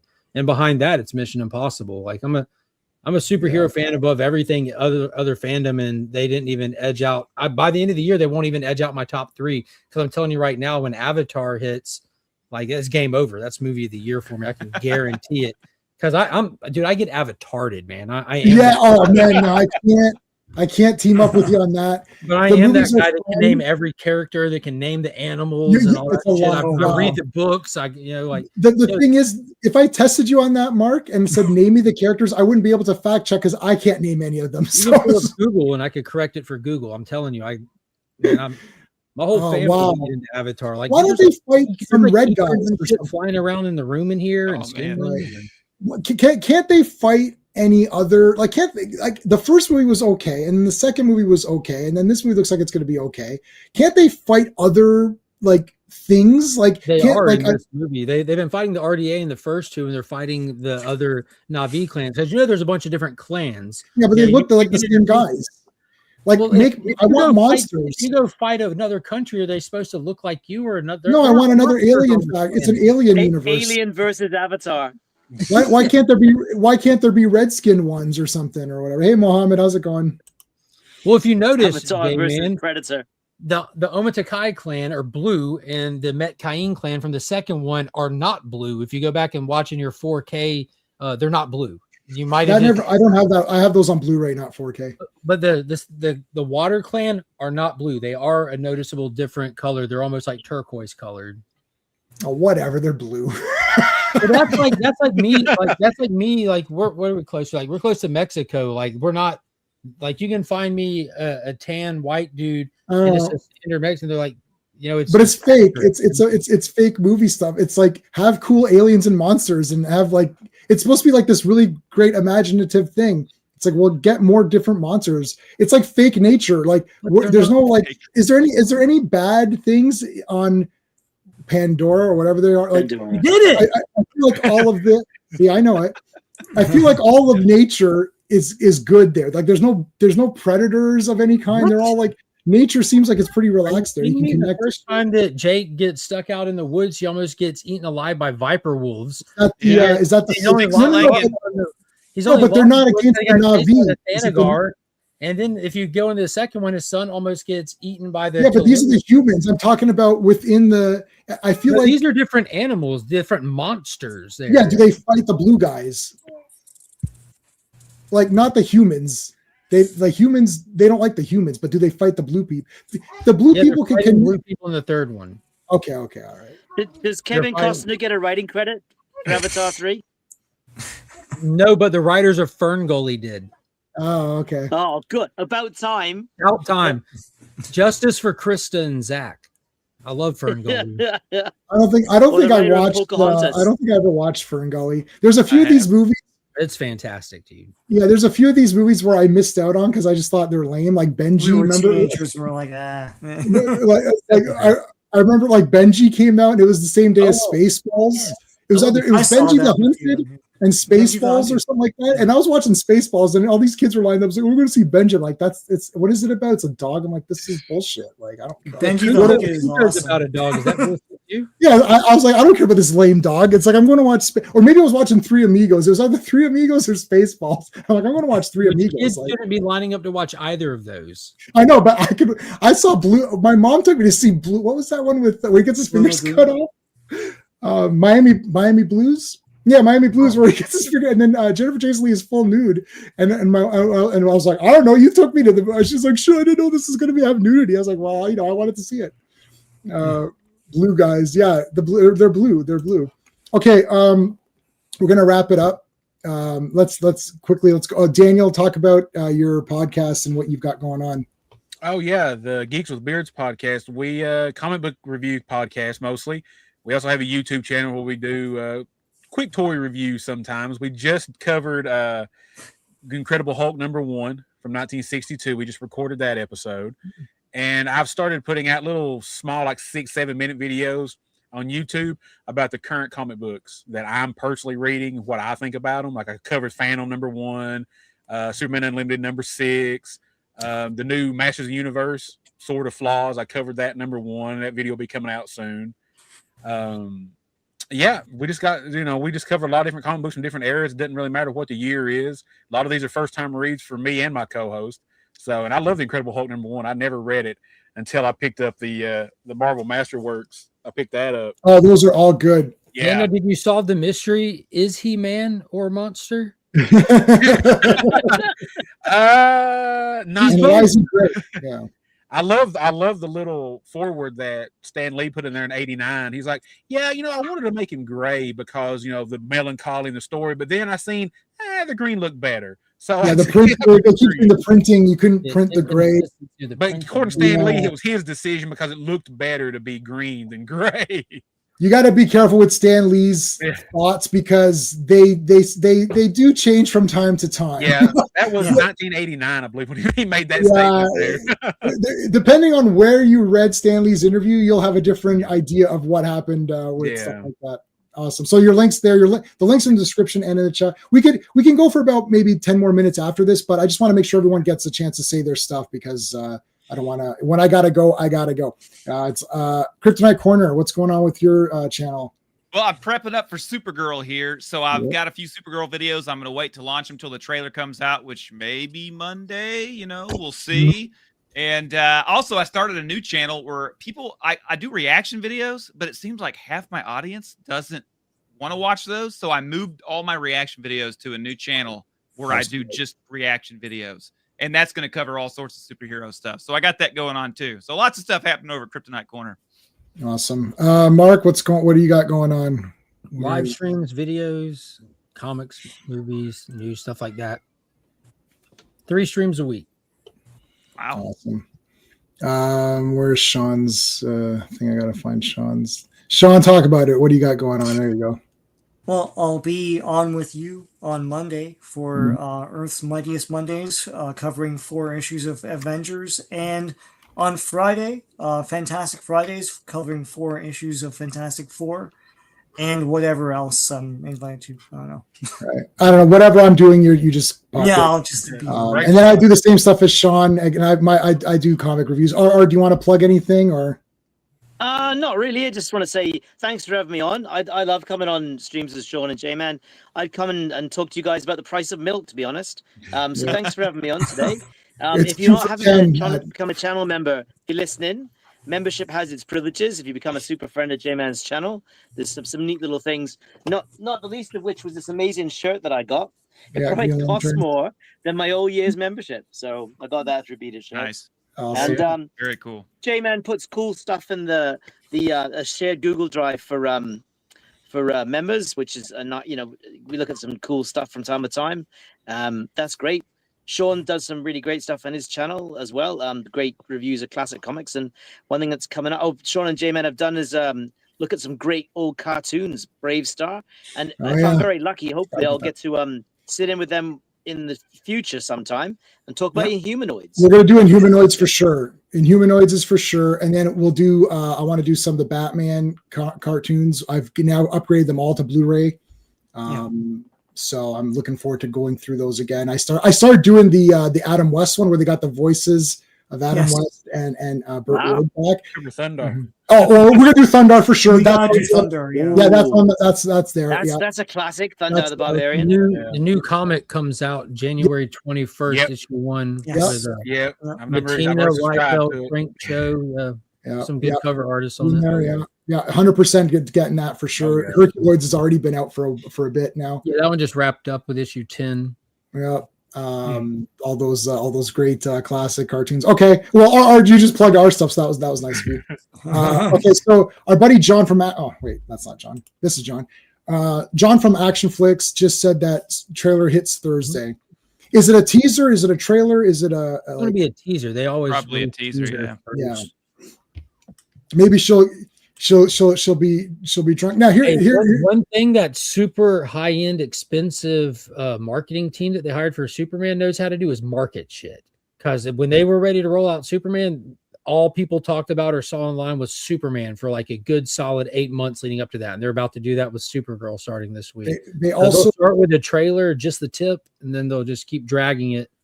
Did you say that is the same team or you're hoping it is? No, it's a Warner Brothers team, I think. So it should be the same same strategy. Now a Netflix team. Warner Brothers is now a company of Netflix. It's still Warner Brothers. DC is way more in line because when Superman was coming out, All-Star Superman was out on DC Compact Edition immediately right there. Supergirl already Woman of Tomorrow Compact, which is already scheduled to come out. I don't know what whatever the pre-order date is. So it's exactly what Mark and Kryptonite Corner were holding up earlier. Those are the trades that are the size of the comic. Do you have two compacts there, Mark, by chance? Okay, hold on, let me put your full screen. I have what you're asking for, though. One of each. Yeah, there you go. Yeah, that's it. So the compacts they're about manga size for people who get the manga. Yeah, the Tankobon volumes. There you go. That's perfect. That compact. I mean, if Marvel did that with their runs, can you imagine? Like that would be killer. They'd have to write good stories to put in them first. No. The catalog speaks for itself. They'd be using the old stories. They'd be using the old stories. DC's doing both old and new. I know that's the way. So, but they're coordinating much better. So when Fantastic Four came out, they did do that. Alex Ross did a cover for just the Kirby issues of Galactus and the John Byrne issues, and they put them together for a cheapy, like $20 or 15 American or whatever. So that's the only thing that came out that was of any worth for Fantastic Four. Like, what are you guys doing? And it comes out after. Like, it's like, I don't understand what they're doing at Marvel. They cannot coordinate themselves. Whether you like, they don't care about the comics. It's that simple. DC is in an era where they actually care and love the comics. The guy running DC Comics is freaking Jim Lee. Like, they have the right person in the right job position, and it's kind of trickled down a little bit. And they've got talent. They've got people that are passionate about the characters. It's really that simple. I would love to, if you have another minute to kind of talk on that, because someone asked a comment earlier in there. They're like, what do you think of the Snyder Bros blocking the movies from succeeding? And then this whole wallet closed for Superman thing, wallet closed for this. As a Snyder fan, I find it laughable that any one of these people that type that No one assumes you were ever going to pay to watch a movie ever. Like, just bottom line, nobody who would say, I'm not going to watch a movie, I have no idea if it's good or bad, is not the same person that ever puts their money where their mouth is. Mm-hmm. So and it doesn't affect anything either. I wish that people would say, I think my problem with the Zack Snyder, the fans that are the crazy fans, because I own, and all of the people that love the Zack Snyder stuff can't one up me, because when I used to go on streams and complain about Zack Snyder, Superman and Batman and all of that, and they'd be like, "Oh, you're a hater." I'm like, really? It's like, I own every Zack Snyder thing. I have the book. I have every book on Watchmen that came out. That's for the movie. Obviously, Alan Moore's stuff. Like, everything about. I can pull the ticket stubs and the physical releases, and I can show you where I own a lot of them on digital, because I was away from the house and I wanted to watch it on vacation or something like. And the other thing is, when we eventually, so I own all that stuff, but once we get to Man of Steel and BVS, which they're saying, Man of Steel is the only good Superman movie and everything else is crap, and this is what it's all about. I'm like, well, I own it on 4K. Do you own it? No. So you don't even own the movie that you're saying is so good. It's like, I own that 4-hour 4K, which I hate that movie. Excuse me.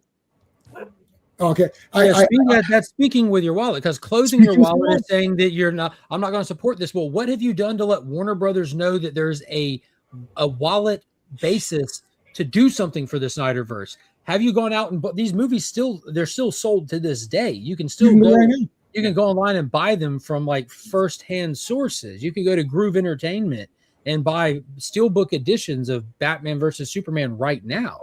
Yeah. Have you supported these projects? How have you let Warner Brothers know that there's a fandom that will pay to watch this stuff? That's what it comes down to. I mean, I physically own all the Snyderverse stuff. I even bought the 4-hour version of Justice League. I got that too. Yeah, the day it came out, I got that. I pre-ordered that sucker 4K. Yeah. So I mean, I like the Justice League, the one that everyone hates, or whatever. I like that movie. It's like, I got that too. Another proof positive you have terrible taste. Oh no! I prefer the Snyder version over the theatrical version. Well, send me the steelbook if you don't want it. It's got Jim Lee artwork around it. I'm like, this is incredible. Perfect. I'll give you my address after. That's nice. No, so I always put my money, because I think a lot of us here, I want Superman to do well. I know Kryptonite Corner. When I saw one of the things I saw on your channel, which prompted me to even like get a conversation going, was I saw you were saying, it's like, it's still Superman stuff, and Superman is leading the way. It's like, we got to try to help support this character. We don't want him to die out. That's why I always get the tickets. I don't pirate shit. It's like, I even bought the soundtracks, even for that Batman movie. I bought it on iTunes, the soundtrack for that. I bought the making of. I bought all of the toys that came out for that Robert Pattinson. I got the Batmobile right there. I could start pulling shit out. I hated that movie. I was like, this is terrible. Bought the soundtrack, got the making of, pre-ordered the steelbook. Okay. It's like, because it's Batman. It's Superman. Yeah. I don't want Superman to go away, right? Yeah. I mean, fair enough. I don't believe you should blindly support something. Like, if you don't like it, say you don't like it. But like these people that are like, well, it's closed, don't even going to give it a chance. That's when I'm like, well, come on now. What do you love? Do you love the character? Obviously not. They don't. That's where the argument. That's where the argument leads. Because what I ended up finding was a lot of them. Why don't they just say, "I love Man of Steel, the movie"? Like, I can give you an example. No, instead of saying, "Oh, Superman, this is what Superman is," you don't love Superman, because if you love Superman, you might not be Kryptonite Corner and have your full thing. I can match you on Superman stuff if I convert it to pure Superman's my number one favorite anything, but I love so many other things that I can't fully do just Superman, but I can match you. I can match you on Wonder Woman. Like, I had just as much Wonder Woman stuff anyway. So I love these characters. I love the characters. I watch them in all their forms. If the internet was like around and social media was around like this in the early 2000s, when Zack Snyder was getting ready to release Man of Steel, these same people would be saying, wallets closed for Man of Steel, no trunks, I'm out. Lois knows he's Superman, I'm out. I'm not doing this. This is like, bro, like there's no principle behind anything they're saying. It's just a weird Reddit collective on the internet. Like, they hold no weight, and it's detrimental to the hobby. It's detrimental to the fandom. And I don't mean the James Gunn fandom. I mean the larger fandom, in a time when this stuff, all media is on the chopping block. Physical media, theatrical releases, it's all on the chopping block. And you have people that just would rather be weird Reddit edgelords on the internet for strangers and people they'll never meet, nor people that they eat meals with or pay bills for. Like it's the most asinine thing I've ever seen, and it's crazy that they think people take them serious. Yeah, I mean, as a comic book fan myself, I want all this stuff to be successful. I don't watch everything because I don't have interest in everything. Like with the Marvel movies, I kind of stopped after Endgame. I've watched a handful since then because I just didn't have interest after that. Doesn't mean I hate them. I just didn't have interest. But yeah, I want everything to succeed, whether it's this Superman, whether it's Henry Cavill coming back, whether it's whatever. I even like Superman Returns after rewatching it a few times. I actually like it more now than I used to do. The plane catch is one of the best representations of any Superman in anything ever. There is no better Superman scene than that Superman plane scene in Superman that Returns. is awesome. So, I mean, as a comic book fan and a reader, I want all of this to succeed. And I mean, you're never going to get everybody to agree on everything. That's fine. Correct. But base it on real things. Don't just say, stuff like that. Have an actual good argument and a conversation about it. Well, if you like Superman the character, then check out. It's just that they're so. It's not that they're not open-minded. They're so focused on it's Henry Cavill or nothing. It's they're closed-minded. You can say it. They're definitely closed-minded. There's so much out there for you. If you don't like Cavill, that's fine. Watch Corn Sweat. Go watch Christopher Reeve. Watch the animation. You don't have to specifically have the one thing. There's so much out there to choose from. I'm a Transformers fan. I'm not the biggest Michael Bay fan, but sorry, Mark, you're never gonna win this fight. It's not. I own all the movies. I love Transformers. It's my number one fan. But there are so much out there that if I didn't like a certain thing, that I can go back to the G1. I can go to Beast Wars. I can go to whatever. Exactly. I love those Michael Bay movies, dude. I love them. I know, but they're awful, Marks. No, I can't. But I will say, I think Rise of the Beast, I like it just a little bit. I agree with that statement. I like it a little bit more. A little bit more. It's like the Team America song. It sucks just a little bit less. But there's just so much out there. There's so much out there for everybody. Whether it's the Man of Steel of Burns or whatever. There's just so much out there for Superman fans and Marvel fans. We don't have to argue like this all the time. Just find something you like and like it, or just be honest with it. My wife is very honest. So I came to find out, like, because she bought the Christopher Reeve movies for her. She has like a separate collection, which is nothing. Like it's like 15 movies or something. But she bought the Christopher Reeve movies for her collection. And I said, so you tried other Superman stuff. She didn't. But come to find out, she doesn't care about Superman. Didn't like any of the cartoons we watched, any of the other versions. She's like, I think I'm just a Christopher Reeve fan. I'm like, then at least say that. Yeah. Then I know. She's like, you know what? I like Christopher Reeve. Then just say I like Henry Cavill. Not I'm a Superman fan and this isn't the real Superman and I don't like this. It's like, no, you like Henry Cavill. Yeah. Then just be a Henry Cavill fan and move on with your day. And that's okay. That's fine. Yeah. Yeah. She tried Superman Returns, didn't like Snyder's it. tight with Netflix.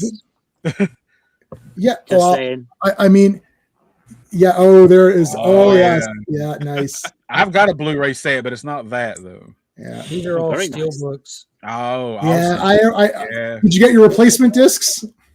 Huh? Did you get your replacement discs for that? Didn't need any. Oh, why not? Okay. Why would I need replacement discs? Wait a minute. Is that the 4K set? Was that one not compromised?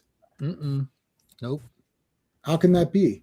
I don't know. That's cool. I didn't pre-order it, and I didn't get it when it first came out. Oh, okay. Long ago. Okay. Yeah, I love all those. So what was wrong with the it's the usual Warner Brothers horse shittery. It's like there's something. I don't know. Like I just got mine like a couple of weeks ago. It took forever to get the replacement discs.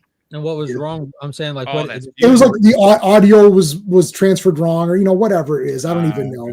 You got to go to Steve Eunice. Yeah, nice. I got that one too. I got the new one.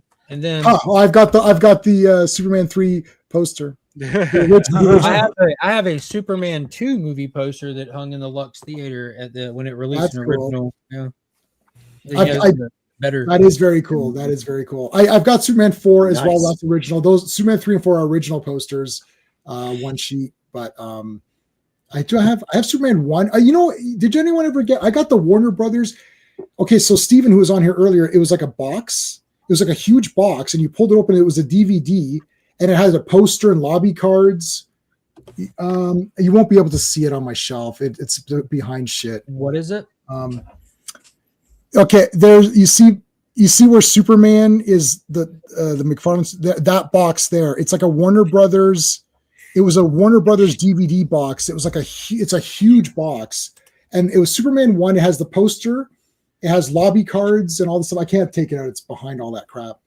I don't know if you ever saw that. That was like the first big thing that had come out for Superman 1 DVDs. And the DVD is that one where you have to crack it's like a cardboard piece. With the plastic on the Yeah. It's that. That's what's in there. That's really cool. That's pretty neat. So I got a few like somewhat decent things. Okay, I think we're good. We've talked the crap out of this. We have. It's been fun though. A lot of fun. It's been fun. All right, so I'm glad you guys are good. Any other closing statements, or are we good? Mark, you sound like Nate Bargatze. Same accent. Dude, I love Nate Bargatze. Yeah, you sound just like him. He's the highest paid comedian of 2024, and since it is, that's just as shocking as Netflix market share. But it is the holiday season, so y'all should go on Paramount and watch their Christmas spectacular that Nate Bargatze hosted for last year. It's incredible. Cool. I'm looking at it. I'm looking at him now. Yes. Okay. So sounds like him. Now it looks like him. Yes. Kind of mildly looks like him, but he has the same accent. Just look up his SNL skit called Weights and Measures, and you'll get a good idea of his dry humor. Clean comedian. He doesn't do the vulgar stuff. He doesn't do the foul language, and you'll be in stitches the entire time. He's fantastic. Okay. I will. I've got it. I've got it. I'll look it up. Thank you. Awesome. All right, folks. That's it. I hope everyone had a good one. Well, thanks to the chat. Thanks to everybody in the panel. We appreciate it. We'll see you on Monday for Earth's Mightiest Mondays. Until next time. Hey friends, you've just been listening to J-Man, and he is the smartest person who ever lived. So make sure you like and subscribe.